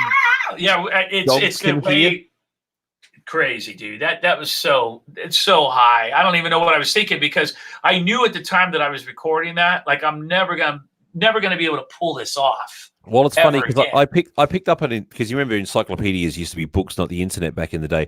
And I remember I actually looked that up in the encyclopedia, and just underneath where I found the passage about that note, I learned the word castration.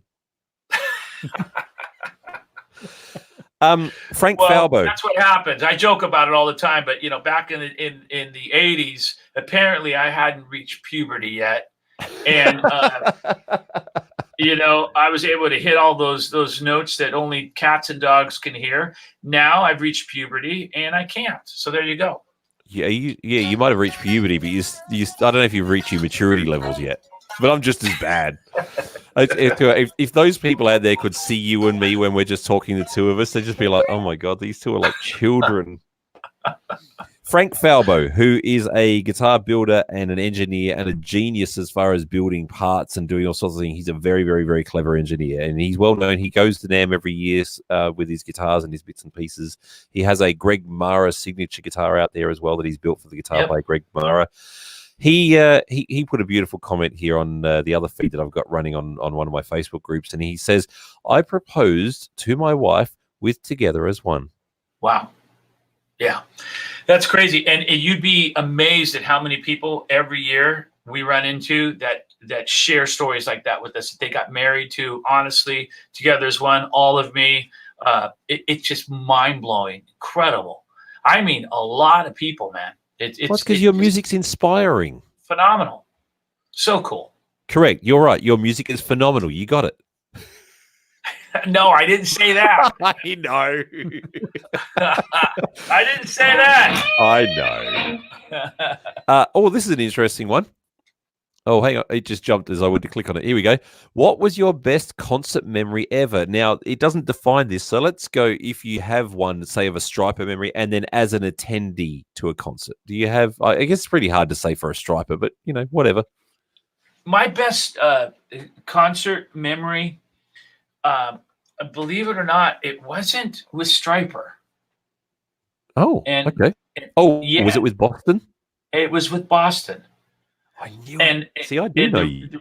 The reason why is the first time I played with Boston, we were celebrating. It was supposed to be their last show, and we were celebrating the passing of Brad Delp. The world had lost Brad Delp. And we were performing in Boston with Boston in front of 4,000 or 5,000 people on the water. And, there were a bunch of guests there.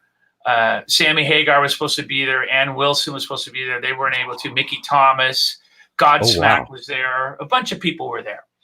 And I went out and performed, and the electricity that you could feel from the crowd and the night was beyond anything I've ever felt before. And then after the show, it was so magnificent and such a great, incredible night. Tom Scholz came back to the dressing room after the show and asked me to join the band. Wow. And that was a night that I will never, ever, ever forget. Ever. Thank you, Michael Miller, for asking that question, because what a great story. It is. It's fantastic. It was my manager at the time, Dave Rose, who's now co-manager with Lisa. He was there, and he said that it brought tears to his eyes. I mean, it was such an emotional night. It was unbelievable. That's wow. Beautiful story. I love hearing these stories. So here's a question that sort of stays in line with the concert sort of thing. You've been playing for a number of years, 1 or 2. 35. And so you've seen a lot of the evolution of obviously the technology that concert goers have now. Everyone seems to be holding up a phone and watching the concert through another little screen. Sure. For a frontman, for an artist who's up on stage looking out into the audience from back in the 80s through to now, how different is that for you and your experience on stage, looking out to the audience as opposed to them watching you? They're watching you through another little screen again. Well, it's a little unnerving at times when you see like a lot of the audience with their phones. Sorry, wait a second. I'm just going to get my phone out and record this, but give us a sec. That's what I mean. It's like I got 2 phones. Can I do it too? You want to say to them sometimes, like, man, record a few songs, but gosh, enjoy the rest of the show. Don't do it for the whole show, because they're literally blocking other people. Yeah. But, I'm not one to talk, because I've got my iPad up on stage now on a stand as a teleprompter. Which is that's using technology for what it should be. That's acceptable. But you're not holding it up to the audience and going, I'm recording you through this. Is that because you said before you were 74 now? Is that because you're too senile to remember the lyrics? It's because I'm getting old, man. It's hard to remember all these lyrics. I believe that. But I'll be honest with you. I had a teleprompter when I was in Boston as well. They gave me a monitor with the lyrics, and it was fantastic. I loved it. That's just that, again, allows you to sort of not doubt yourself at moments. Don't tell Bruce Dickinson that, though. No. Or Elton John. I think he just got on Rob Halford about using a teleprompter, and it's like, why would you get on anybody for using that? I mean, who cares? If it helps the show and nobody knows about it, what's the big deal? Exactly. Bruce Dickinson is a force of nature as a vocalist, and like, did you know? I don't know if you know this. I don't know if it's common knowledge or not. So you tell me if you know this already. Bruce Dickinson, because he's a fencer, right? As in like a sword fighting fencer, actually turned down a spot on the 1988 Olympic UK team because he had to go out on tour with Iron Maiden for Seventh Son of a Seventh Son. Wow. And he's a pilot. Yeah. And he's a best-selling author with his books. Wow. Like one of his books was called The Adventures of Lord Iffy Boat Race. And he's a pilot and an Olympic level fencer and just so many other things. Oh, look at that. There you go. Geddy Lee. Phenomenal, man. He's a man of many talents, obviously, and everybody knows how incredible he is as a vocalist. Obviously, he still sounds great. Still killing it, going out night after night. And I'm not sure how old he is either. Is he early 60s or something? Maybe? Well, I mean, considering Rush did their 40-year anniversary tour in 2015, and I think him and Alex were both around 20 when they started. So and that was 5 years ago. He'd probably have to be around 65, maybe 66. I mean, of course, he's not touring at the moment because Rush is no longer, and obviously we lost Neil Peart. Yeah, which is very, very, very tragic. But funny story, Getty actually bought an original 1962 jazz bass off of me when I was working at that shop in Tokyo. Did he really? Because I think, did you know Alex Lifeson came into the store one day by chance? I don't think so. No, I you don't might think have I've mentioned it. Yeah, I can't remember. But yeah, I did a video with him in the shop, and all this stuff is on this same YouTube channel, by the way, folks. And he that's right, Getty saw the video of me with Alex, and then his tech contacted the store and spoke to me, and yeah, like he bought an original 1962 jazz bass off. That's amazing, man. Amazing. Well, we got to go there and see the store briefly. You did, yes, when we that's were in correct. Japan. Yeah, and you know, just I probably got a photo on my phone of that, actually. That blew my mind. I mean, I couldn't believe it. How the sections, you know, you had the Les Paul section, and you had the PRS section, and you had it. Just, oh my gosh, so incredible. I'm pretty sure that on my phone here, I've got a photo of you, me, and Oz in the shop together. So I actually filmed Stryper when, here we go, I got it right here. I filmed Stryper when they came out here to Tokyo last year, and we had a lot of fun with that. So here you go. Here's me and Oz and Michael in the shop that I used to work at. Wow. Look at that, man. That's awesome. Gosh. I might even have some more on here. Let me have a quick look. Oh yeah, here we go. I 2 levels up from the guitar shop that I worked at, there's a huge, you'd remember this, is a huge record store in there. And the manager is a really big fan, and I surprised him because, like, you know, a lot of people know that I have a lot of famous friends, hence the name of this show. And I walked upstairs with the guys, and I was like, we're going to go say hello to the manager in the record store. And he freaked out. I remember that. He was so happy with that moment. Oh, my gosh, man. Wow. So, yeah, I took that photo, and we were just hanging out at the record shop for a little bit. Actually, here you go. This second photo is even funnier. Look at his face. Man.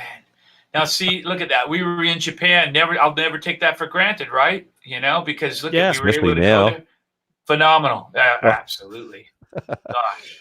Yeah, no, we had a good time. Actually, Michael signed 2 of the guitars there as well. And here we go. This is actually, you know what? This is really special. I don't normally put my kids on the show because it's a private thing as far as I'm concerned. And they're 4 and 6. So, you know, I just don't believe in spreading your kids all over the internet. But my kids, you got to meet them. Yeah. My kids' very first ever rock concert was Stryper. That's so awesome. There's their heads there, seeing the band. Wow. And so my kids' very, very, very first concert, and their favorite band is Queen. They love Queen to death. Yeah, didn't I play like a piece of a Queen song or something for them? Yeah, you did during soundcheck. Yep. Yeah. So, and they loved it. They loved seeing Stryper play live. Please tell them hello for me, okay? I will. I actually told them this morning I was going to be on here with you, and they were quite excited. So tell them Uncle Mike says hello. I'll do that. They'll be like, we're related to Uncle Mike Wazowski. We're getting a few more questions in here. Now, so here we go. Here's a topic that that I can kind of half answer as well. Washburn, I can see it. Will there be no more Washburn guitars from you? Well, here's the deal. My guitars are still available. You can go and get a custom-made US V, Solar V. You can go and get an import Solar V. You can get the brand new that just came out acoustic guitar. That's available everywhere and anywhere where you can buy musical equipment. And the only thing that's not coming out is the Shorty V that we were working on for 1.5 years.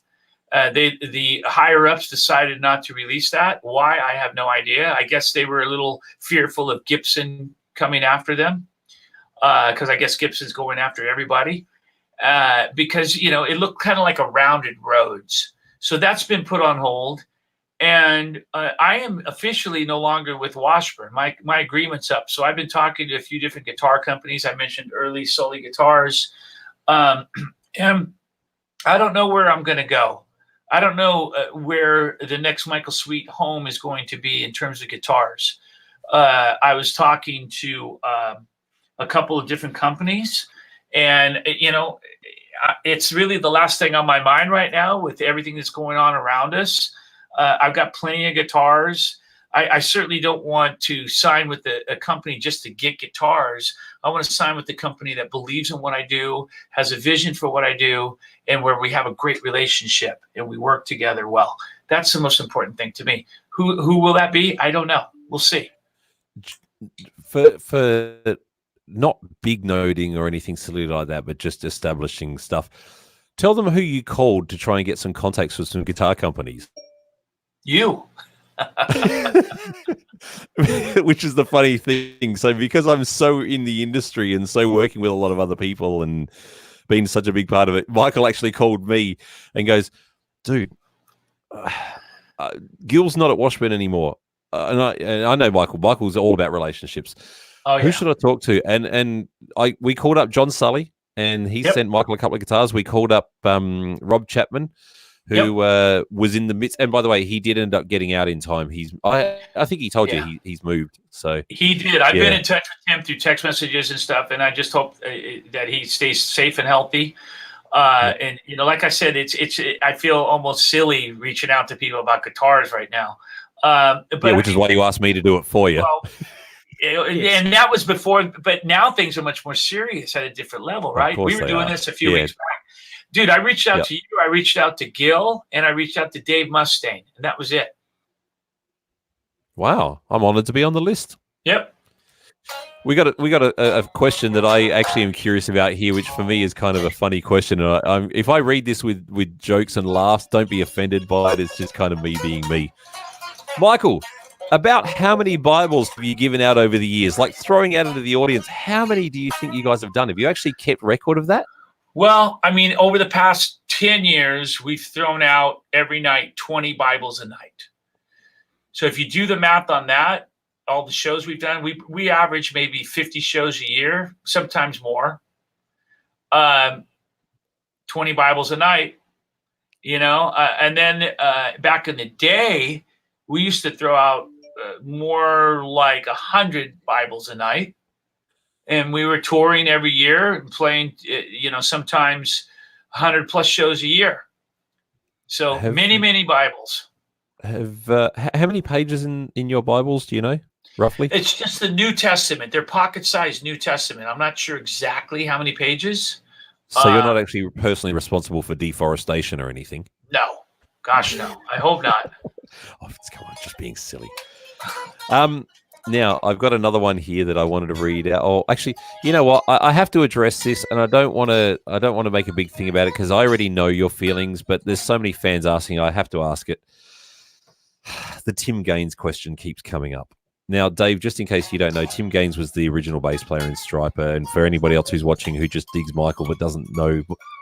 Things didn't really end well, which is unfortunate. Usually things end because they're not well. That's just a part of human nature, People like David Lee Roth leaving Van Halen, things weren't going right. And anybody out there who's got an ex-boyfriend or an ex-girlfriend or ex-husband or ex-wife, things end for a reason. So this is kind of a sensitive topic, I know.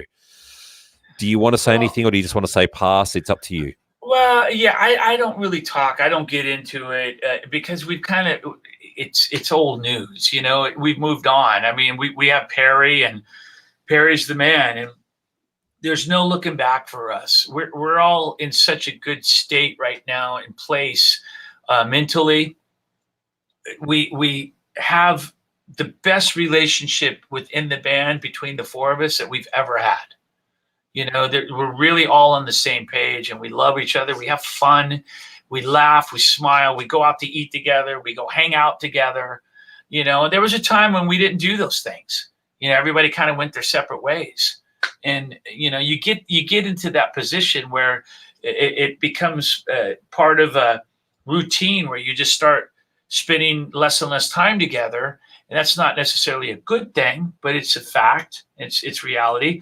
But now we hang out together. We have fun. We enjoy each other's company. We have a good time together. And I wouldn't change a thing. I could say that. I would not change a thing. Perry is our bass player, and we're so thrilled to have him and blessed to have him. And he's a team player, and he's just an incredible person, man, an incredible player, and he's tailor-made for this band. For sure. I would attest to that after having hung out with the four of you a few times over. I got another question here that's been sent to me on Facebook. Question. Just going to quickly read it. Okay. So question is, question for you. This is coming in from Doug De Jong. If you've ever seen, I don't know if you've ever seen it on the interwebs somewhere. There was a big guitar clinic. We were talking about this with Marco Miniman the other day. No, sorry, with Vernon.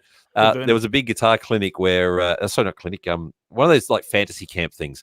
Oh, and Nuno was there, Tom Morello was there, Vernon was there, Cindy Blackman was there. The list goes on.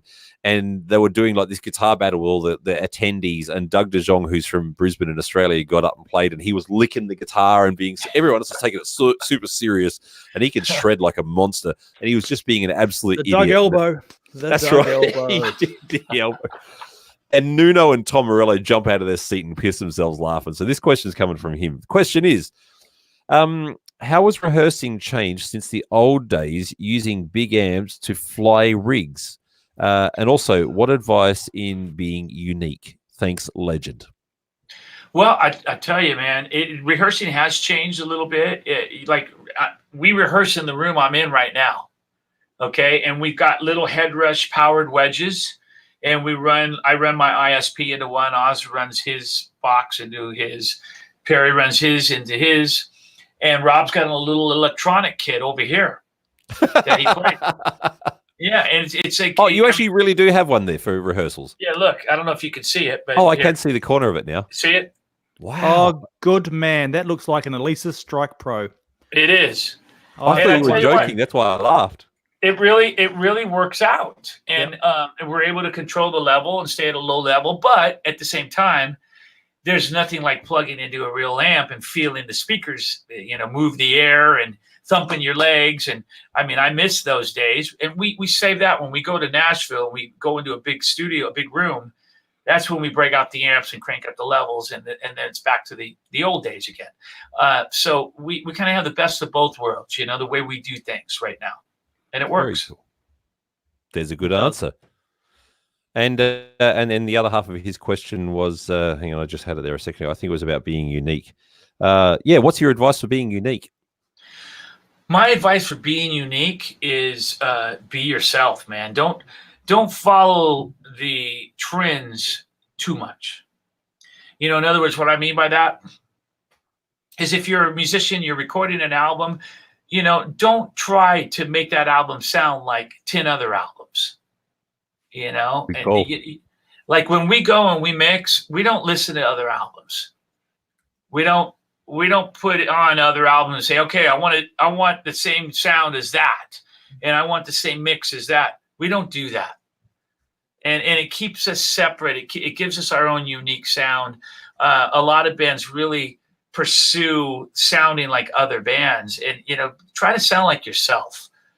Put your own original stamp on what you're doing, and I think everything else will fall into place. Yeah, I've heard it said by many musicians and filmmakers and whatever over the years. If you do something that you enjoy, because you put your passion and soul into it, other people will feed off of that and they'll enjoy it too. Absolutely. Now, maybe there are a few bands out there, though, that maybe they should sound like other bands, I agree with that a lot. Good question here from, where is it here? Hang on, sorry. You auto know. I like that. You must be a car dealer. Do you like the new way of recording by emailing files over to everyone in a studio? If so, why? So do you like the way of emailing rather than being together as one? I mean, you've had to do it with stuff. Yeah, I mean, I do and I don't. I mean, there's something to be said for it in terms of saving money, stress sometimes. Like if you go into a studio that's $1,000 a day and you track an entire album, that's a lot more money, a lot more effort, a lot more time, a lot more stress. The way we do it now is we go and track the basics in the studio. Then I come here and I track the vocals right here in my studio. There's no stress, tracking the vocals here on my own. If I'm not feeling well or I'm not singing at 100%, I turn the machine off. I go to Starbucks, and take a walk the dog. I don't worry about it. If I'm in a studio, I got to worry about it because it's like I'm on the clock. We got to get it done. So there's something to be said for both ways of doing it. We've been able to kind of merge the two and use the two to our advantage, and it really works well for us. Like Oz will do his guitar solos at home and send them in. I'll do the vocals here and send them in, and it works great. I like we would never trust Robert to do the drums on his own, though. That would never happen. You can't trust a drummer. That's just why. No, you don't know Robert. I know exactly what he's talking about. You don't know Robert. Well, the thing is, you know what I'm like. So. No, trust me. I'm mostly joking, but the thing is about drums, there's a lot more to it. Exactly. You really kind of should have an engineer to track drums because you're talking about a lot of microphones. You can get into phasing issues. You want to have everything mic properly, have a nice room, and not track in a small little dead studio with no room sound. It's a lot more to it. Yeah, so correct me if I'm wrong, all right? Because he's your brother.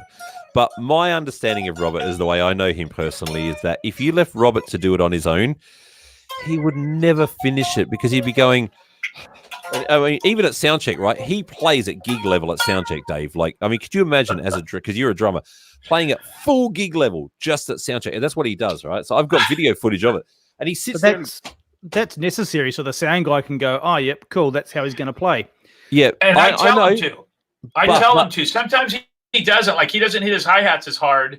Then when we go out and we play live, the hi-hats are killing us in our ears because he's bashing them, So I tell him, man, play like you're really playing the show. I was facing the wrong way. I got to face that way because the audience is over there, right? And he's playing away and he does his thing. And the problem with Robert trying to record the album on his own is he's never happy with what he's done. I mean, nobody really is, but oh my God, he's always giving himself a hard time about never having hit what he wanted to hit. Well, the thing is too about Robert, like I'll send Robert lyrics. I'll say, dude, not a lot of people know this, but I'll say, hey man, write the lyrics to this. Here's the song and here's the idea. Here you go. And then 2 months will pass and it's time for me to sing the song. And I'll reach out to him. I'll say, Rob, man, are those lyrics ready? And he'll say, oh man, no, I just didn't have the opportunity. And I'll be like, okay. And I'll write him in 20 minutes and go sing them. I didn't want to say it, but I know that's what he's like. But he's a sweetheart. He's an absolute sweetheart. I love your brother. He's such a nice dude. Robert is a great guy, has a big heart. And don't get me wrong, he's written some great lyrics over the years and got the job done. I'm just saying that does happen on occasion where I say, hey, dude, here, write these lyrics. And he doesn't, for whatever reason, doesn't get them done. And then I got to write them to get it done so we can finish the album, So it's hit or miss with that kind of thing. Makes perfect sense. We're getting quite a few comments here from Dave's homeland of New Zealand. Has Stryper ever played in New Zealand? I wouldn't know. Yes. We played in New Zealand back in 1988. Right. Wow. That's a couple of years ago. You're planning on coming back anytime soon? Well, I certainly hope so. I'd love to see you. It's been so long. I mean, obviously, we've gotten back to Australia. But New Zealand, we have not gotten back to, and we have to make that happen. And we're working on that. We're talking to Danny. We're going to be coming back to Australia. The plan was this year. Hopefully that's going to stay on schedule. And then we're really working hard on making sure that we get to New Zealand as well. Yeah, we'd love to have you. I'd love to be able to sort of take a bit of time off and show you some of our beautiful country as well. That'll be man, awesome, absolutely. Yeah, you'd love it. I'll never forget how gorgeous it was when we were there in '88. Just so beautiful. Oh my gosh, we had such a great time. Do you think you could spare at least another 10 minutes? Because I want to offer something kind of cool if you've got the time. I got a few more minutes. I can hear Lisa walking around upstairs. I was supposed to do a conference call. Obviously, that's delayed. But I got a few more minutes, yes. But I better not be too long, or I will catch some heat for it. All right, for you fans out there, I'm going to do something incredibly nice for you that I don't think any other talk show on the internet's going to do for you. If you go to the Facebook page, you have to be on Facebook to do this. Go to the Facebook page called Live Streams with Famous Friends by Jason McNamara. Even just type in live streams by, it should come up pretty easily. If you send me through a message, I will send you a link as long as you have Google Chrome, or you can do it on your iPhone. I don't know about an Android. and we'll quickly pop you in the chat here to say hello. But if you say anything out of line, I have the power to kick you offline real quick. But if you want to come and say hello and be nice and just don't be blubbery like, oh my God, and just don't be that teenage girl. But if you want to come and say hello to yeah, no, that's my job. Already taken. But if somebody wants to come on quickly, send me a message through the Facebook page and I will find your message and I'll quickly get you on the show to say hello to Michael. There's an offer you can't refuse. And once again, look, I don't want to harp on this, but I do have to bring it up because this is the world that we live in. If anybody does decide that you love the show so much and you want to donate to the show, we do have a PayPal link in the description of YouTube and the Facebook post if you're watching it on there. It's not a forceful thing. I even write on there, no super chats, which is what they do to try and make sure that your question will get highlighted here on YouTube. No Patreon and no obligation. It's just if people want to do it, because I know some people do like to do that sort of thing. So, Absolutely. And because we have a small delay, because there's like about a 30-second delay between, or maybe 20-second between us saying this and it going live. I'm just waiting for somebody to send through. Or maybe people will be shy. Maybe no one's actually going to do it because people just might be shy. Hey, man. So it might take them a little while to figure it out. Very true. That's true. So with your live shows that you do with Stryper, are you, I suppose from a technical point of thing, from my point of view, running to a click track, or are you playing it all just really raw? How do you do it? We do live. We have in an 18 or 19 song set list. We've got 3 or 4 songs in that set lately that we play to a click track because we incorporate some tracks on a few of those songs. That was going to be my next question. What those tracks are like a song like Yahweh, for example. We've got this ginormous choir, Yahweh. It's kind of silly if Oz and Perry goes out and does that live. Of course. And of course. It doesn't sound right. So we incorporate some tracks on stuff like that. That's real epic and huge. Honestly, we don't travel with the keyboard player. So we've got the piano on track. So to those songs, we play to a click. Now, you tell Eddie Trunk that, or anyone else that, really fights hard for the no track thing, they're going to sneer and probably not be too happy to hear that. We try to not use as many tracks as some other bands. I've seen bands live, quite a few bands without naming names, that use tracks on every song, every single song. Yeah, I'm not going to judge them for that. But I think people would be surprised to know how many bands do use tracks. I would even go as far as to say 75% of the bands you see live use tracks. Yeah, just to fill it out, to give them the depth that they feel like they're missing. Yeah. I do want to throw in here though that for the layman person out there who's not a practiced musician that doesn't understand what this incorporates. So some people think that when you use a track, it means that you actually have the lead vocal or you have the actual guitar part. It's not that. It's the fact that in the studio you can record 10 guitar layers. You can record a billion vocals and you can record all the synthesizers and stuff, and you don't necessarily have those people on the stage with you. They're starting to roll in now, by the way. I've got the first person here. His name is John Clark 5. He's going to be the person I'll be chucking on first because he's the first one that got in. I'll send you the link right now. But the whole point of having it like that is that you can't play every single instrument on stage, and certain songs do have something in the studio recording that without that there in a live situation, it feels too empty. And Your Way is a perfect example of that because of that choir voice. So it doesn't mean that Michael's lead vocal is on the track and he's miming, and it doesn't mean that Perry's bass or things like that. Everything you see on the stage is being done for real. It's just these are support from the original studio master tracks, which is why if you actually were to get out a metronome, you would find, unless of course the band intentionally likes to speed it up, the actual syncopation between the studio recording and the live recording is bang on because they're playing to the same dum, dum, dum, dum, dum, dum, in the drummer's ears. That's how that works for those of you who may not understand. Exactly. And we don't go overboard with the tracks. Like, we just use what we really need. And it's only on certain songs. Yeah. Literally like 4 songs out of 18 or 19 songs. And,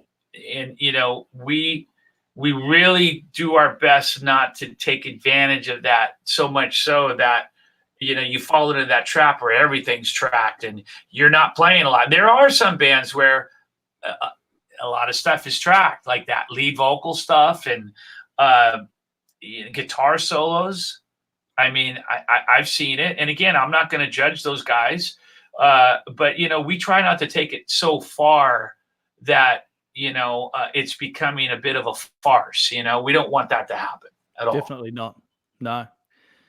You ought to be able to still get across your message and enjoy the performance for yourself as well as exactly having the blanket there to keep you comfortable. Yep, no doubt. I've got a couple of people who've sent in a request to join the show, and I'll bring them on one at a time. And if you do come on and you're not on for too long, please don't feel bad. It's just we've got a couple of people to get through quickly, and Michael's got to get off to a conference call shortly that he's already running late for. Is it hard? Actually, there's a question, and I'm just doing this myself. Is it hard being married to your manager? No, I mean, we have to separate the two. Like when we're doing business, we're doing business. We're in a conference call, or we're dealing with finances, or talking about the layout of a tour, what have you. It's like we got to take that very serious and deal with that, right? So you got to separate the two. If you can figure that out, you're fine. But if you can't figure that out, you're in big trouble. You got to keep it separate. Yeah. And then the other key is like, don't bring that into the house. Like if after the work time is done and we're sitting down to have dinner, don't keep working. Try to separate your private life from your business life. We don't always do that. We're not great at doing that. Lisa and I are working all the time. All the time.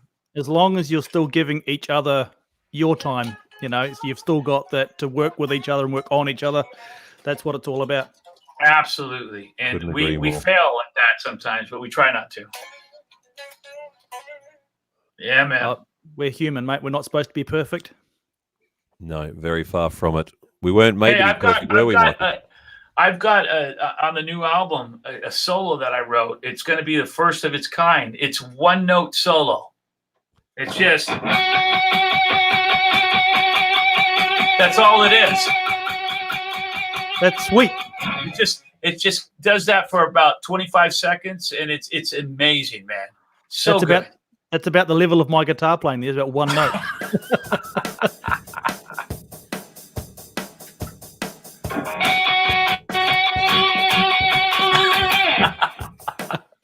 I like it. Oh, here we go. We have our first person. Here we go. Now, John is going to join. Just quickly, John, because you can hear me in the background here. Please make sure that the stream that you've been watching on and anywhere else who can, make sure that your volume is turned off on the computer that you were watching on first. All right. That's actually, there we go. He's got his camera ready. So make sure the volume is turned off on your whatever you were watching the show on. Here we go. And please say hello to John Clark 4. John Clark 4. Yes, Michael. Love to see you on the show. It's fantastic to hear you live. What's going on, man? That I have is all the people that you collaborated with. Is there someone on your wish list that you have yet to play with? Yeah, there's quite a few people. I mean, I'd love to collaborate with Neil Sean. I love Neil, love his playing, and would love to do something with him in the future. Glenn Hughes is another guy that I really respect and admire. I'd love to do something with him. Eddie Van Halen, everybody knows how I feel about Eddie. And Van Halen, huge fan. Is that reality? Probably not. But it would sure be a dream for me to be able to work with guys like that, even if it's just a song. So maybe that'll happen. Very cool. I know you've been wanting to produce a Van Halen album for the longest time. He's been wanting to sing on a Van Halen album for the longest time. I've been wanting to sing on a Van Halen, even a song. I'd be thrilled to do a song with those guys. But yeah, I mean, the thing about the Van Halen album, then I talk about producing it, is I just, as a fan, I know what I'd love to hear. And I get excited about that. And I know what they could still do because they still have it in them. If they're alive and healthy and still able to play, I think that I'm a firm believer in the best is yet to come. I always say that. And I think that a band like Van Halen could still record and release their best album. Some people don't believe that. They'll laugh at that and say, yeah, right. Okay, those days are gone. I don't think so. I think it could be done if it's with the right producer and done the right way. Yeah.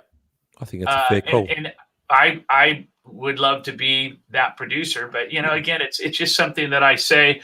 People laugh at me and get bent out of shape when I say things like that. But you know what? Hey, that's what I believe. So will that day happen? Who knows? You never know, man. Stranger things have happened.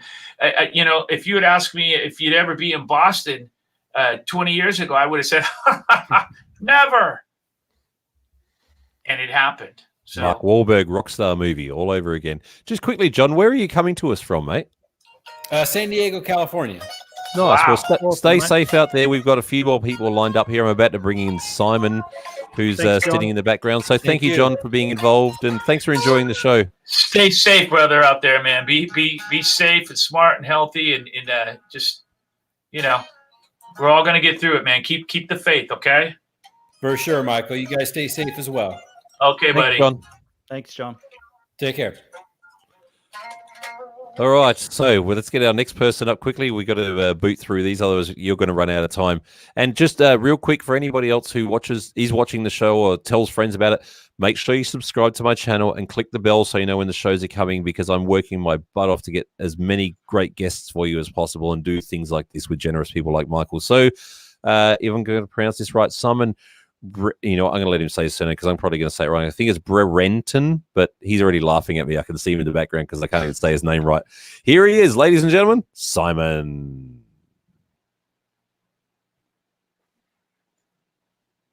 Okay, why is his volume? Oh, he turned his mic off. There we go. Simon, you turned your own mic off. That wasn't my fault. Okay? Hey, Simon, what's up, man? Hey, Michael, how are you doing? I'm good. How are you? Yeah, very well, thank you. Very well. Quick question: you're doing a documentary, I believe. Sorry, just quickly, Simon, where are you coming to us from? My bedroom at 11 minutes past 3 in the UK. Wow. Champion effort. That's a fan right there. That's why I asked. I noticed the accent. Thank you very much for your time and staying up late for this. It's appreciated by all of us. Very tired. Sorry, your question. Go ahead. Sorry to cut you off. You're doing a documentary, I believe. Yes. When's that due out? Any ideas? What's going to be in there? Well, you're live videos, interviews, history of the band. It's going to be footage of the band that people have never seen before from the old days when we first began. There's going to be a lot of interview footage of people that have become fans of the band and whose lives have been changed through the band. Okay, so some people, you may know, actors, actresses, musicians, people in the business, and then other people that you may not know, like pastors, people that were drug addicts or alcoholics who became pastors, and their lives were changed for the better through the band and through the music. So it's going to be really quite an emotional documentary, and really something different and very special, not your typical just band and about the band and footage of the band. It's going to be very unique. So it's not going to be a usual music documentary, then. It's going to, like I say, it's going to be a unique thing, something that no other bands have done before. Very unique. That's the plan. And we've got quite a lot of time we've got to put into it still. We've got some footage now, but we're on hold, obviously, right now. And it's going to be a 2 or 3 year process. It's going to take a long time to get it right and make it the special documentary that we want it to be.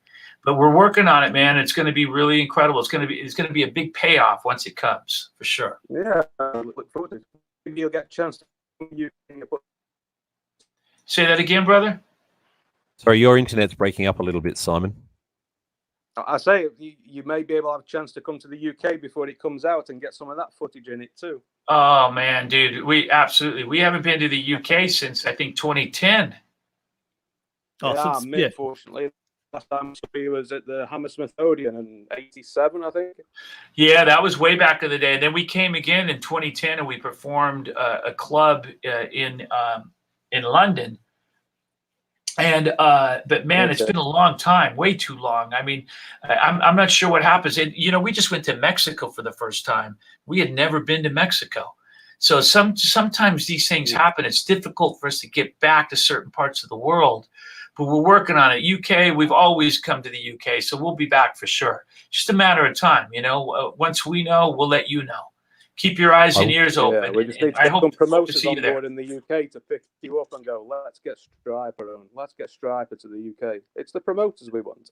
Absolutely, man. Keep looking for us. We'll be back, okay? For sure. I will tell you, Simon, that we actually have a bit of exclusive footage from when the guys were here in Tokyo in February last year. Where did you see the concert footage that we played before that I filmed for them? Yeah, it was cool. So, it was really cool. Thank you. Well, I mean, I had like 8 cameras in Melbourne and only 3 in Adelaide, just time restrictions, plus me running around with my other camera and and I edited the whole thing together. But we actually have a full video that I put together of Your Way, followed by The Valley, along with the little ending and stuff that you saw in the full longer version of the intro and stuff. That do you remember, Michael? We recorded that reaction video backstage in Tokyo. Yep.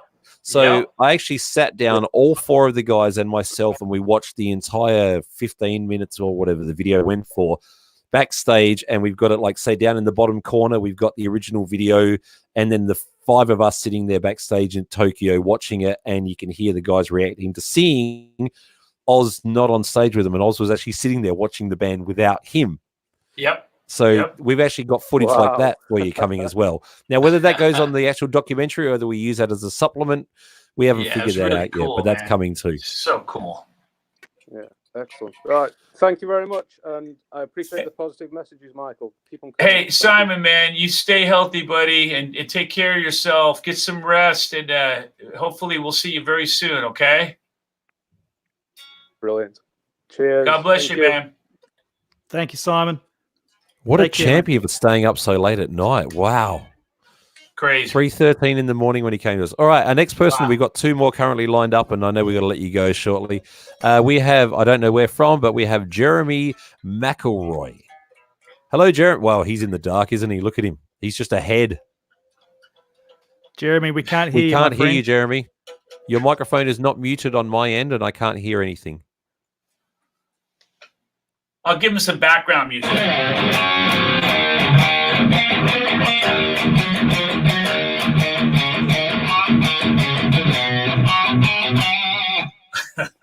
No, we still can't hear him. Jeremy. That was kind of cool. That would have been a good video. Just Jeremy's face and Soldiers Under Command guitar riff. Well, here we go. Look, let's make that happen at least while he's here. Go for it again, Michael. Here we go. Jeremy's head. Go for it, Michael.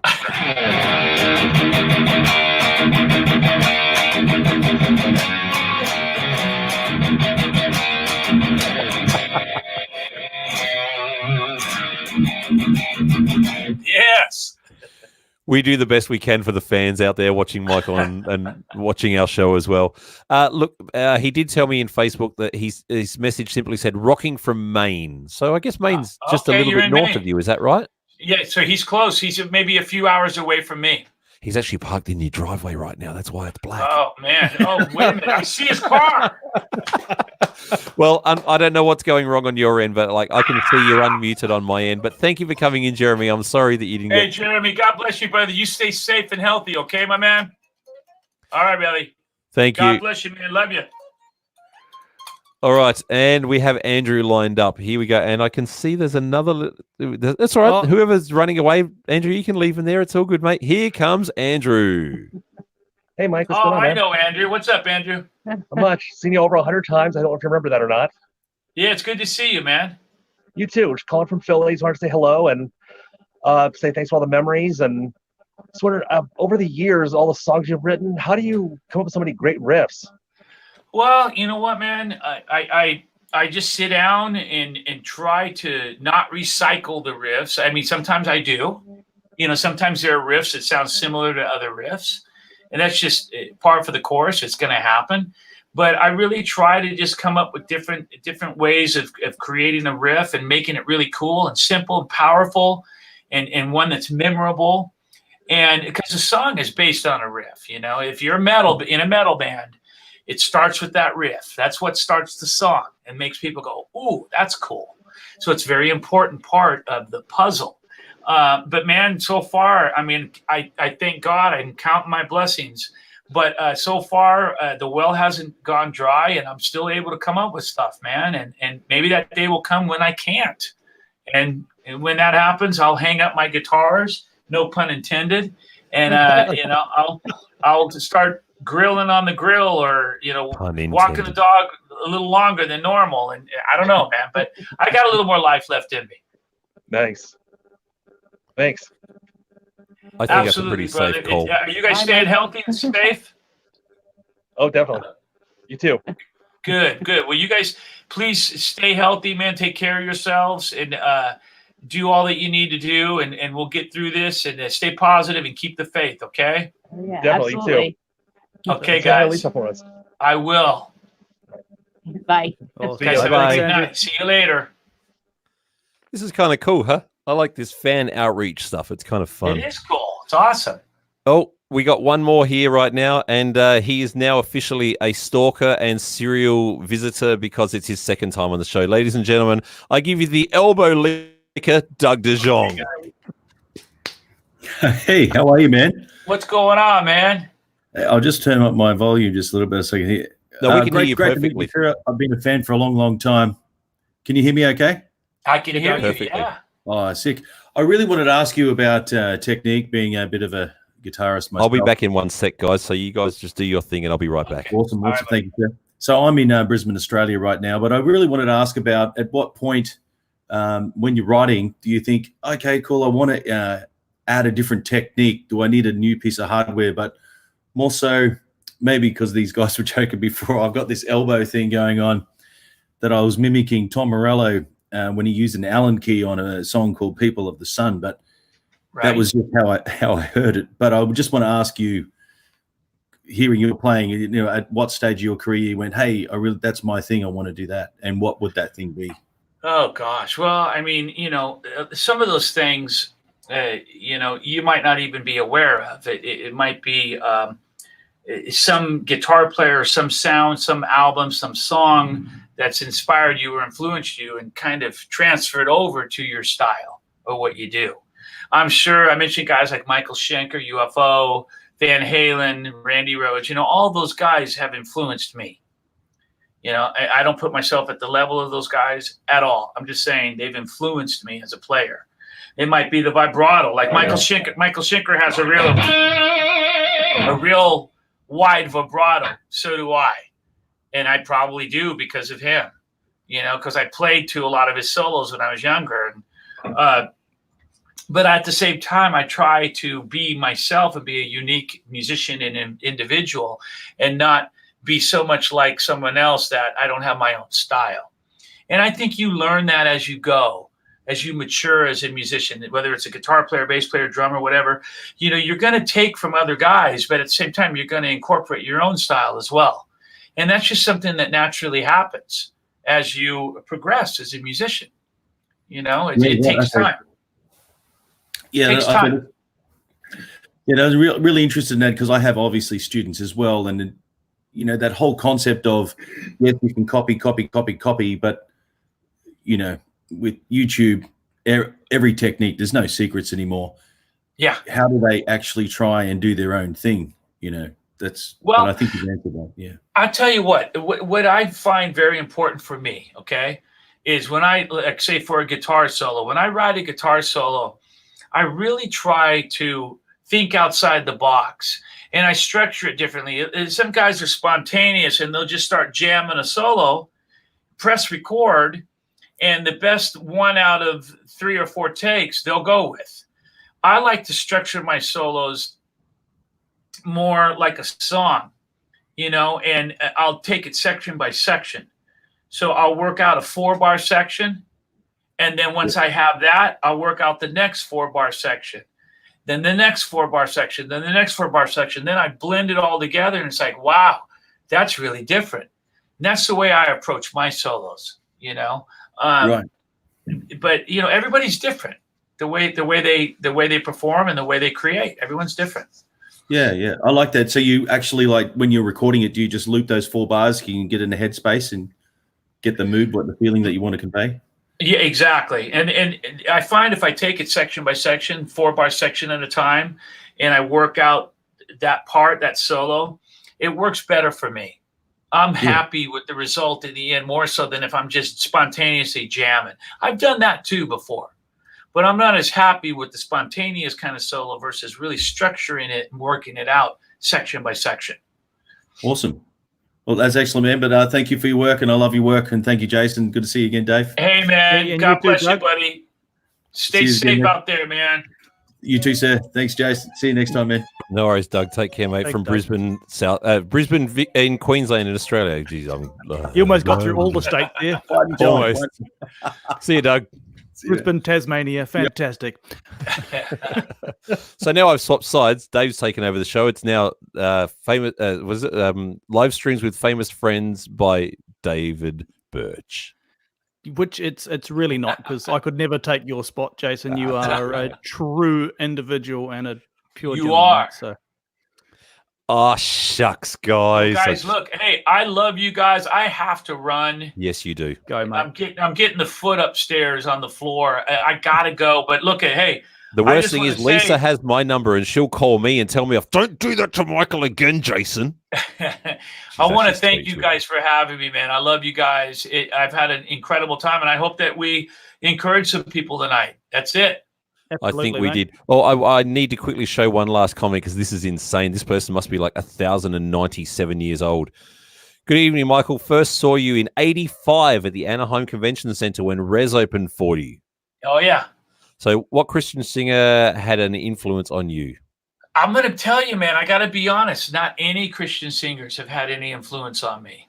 I appreciate and respect many of them, and I think there's some brilliant Christian vocalists out there.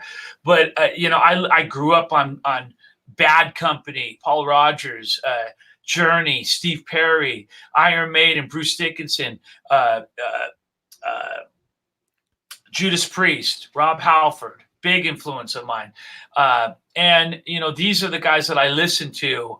I don't really sound like any of those guys, but I mean, that's the stuff that I listen to. Those were my influences.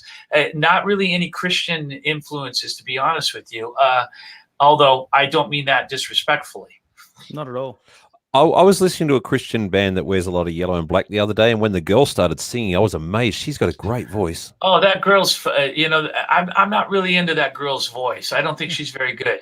She sounds I like her voice, but she's got too much facial hair for me, but her voice is so pretty. Well, yeah, she does have a lot of facial hair, but she just sounds like a dead cat, being beaten or something. It's very strange. Leave Roxy out of this. Well done, he remembered the name. Just real quick, Denny Singer, actually, she was going to come on, but she said she had a bad connection and she couldn't get on, which is a shame. I would have loved to have had a girl come on the show and just, bit of diversity, because you girls out there do rock and deserve to be treated.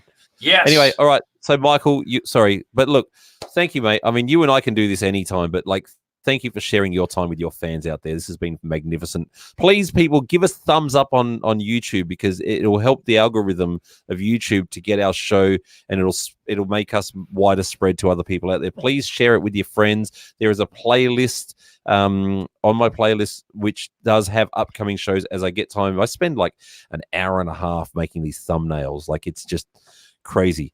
Like that guy who's like that scary. Wow, you almost look evil there. Do that again. That was funny. Even just making the thumbnail that I made for this show tonight with Michael, took me probably about an hour and a half, because I have to find all the photos, and then I have to cut around the outsides and make them transparent images. So when I can do something like this, we've got a young Michael and today's Michael, and that took an hour and a half or 2 hours worth of work just to do that. I just want to make quality for you. So please share this stuff, and let's share the positive energy for people who need it more now than we've ever needed in our lifetimes. Yeah. Absolutely. No doubt, man. And you know what? I'm going to do my best to share that positive energy. And I'm obviously thinking of and praying for a lot of people, for the world right now. And man, it's all we can keep doing is be there for one another, and keep loving each other, and lifting each other up, supporting one another. And that's what it's all about right there, man. At the end of the day, that's the most important part of life, plain and simple. So everybody out there, stay encouraged. We'll get through this. I'm going to keep saying that. It's going to become redundant, but it's true. We're going to get through it, and we're going to come out stronger than we've ever been. And man, Stryper is going to keep going. We're going to keep performing, and we're going to keep inspiring you through song and music. We've got a new album coming out. Can't wait for you guys to hear it. God bless you, and I love you. Thanks for watching, folks. Thank you, David from New Zealand. He's over that side now. It's too hard for me to do this. Thank you, Jason from Australia via the way of Japan. Yes, living in Tokyo. And thank you very much, my dear friend Michael Sweet, all the way from Boston in the US. Make sure, ladies and gentlemen, that you do get, whether you physically walk into a store and buy a copy, which would be a nice thing to do, or get it on your streaming service. Michael's new solo album, 10. It is a rockin' good album. It actually really is. Absolutely. Trying to get that thumb in there. There we go. That's not, Michael, that's not how a thumbnail works, mate. On that note, thanks, folks. Take care. We'll hopefully see you on another episode soon. Bye-bye. Okay. Bye, y'all. He's gone.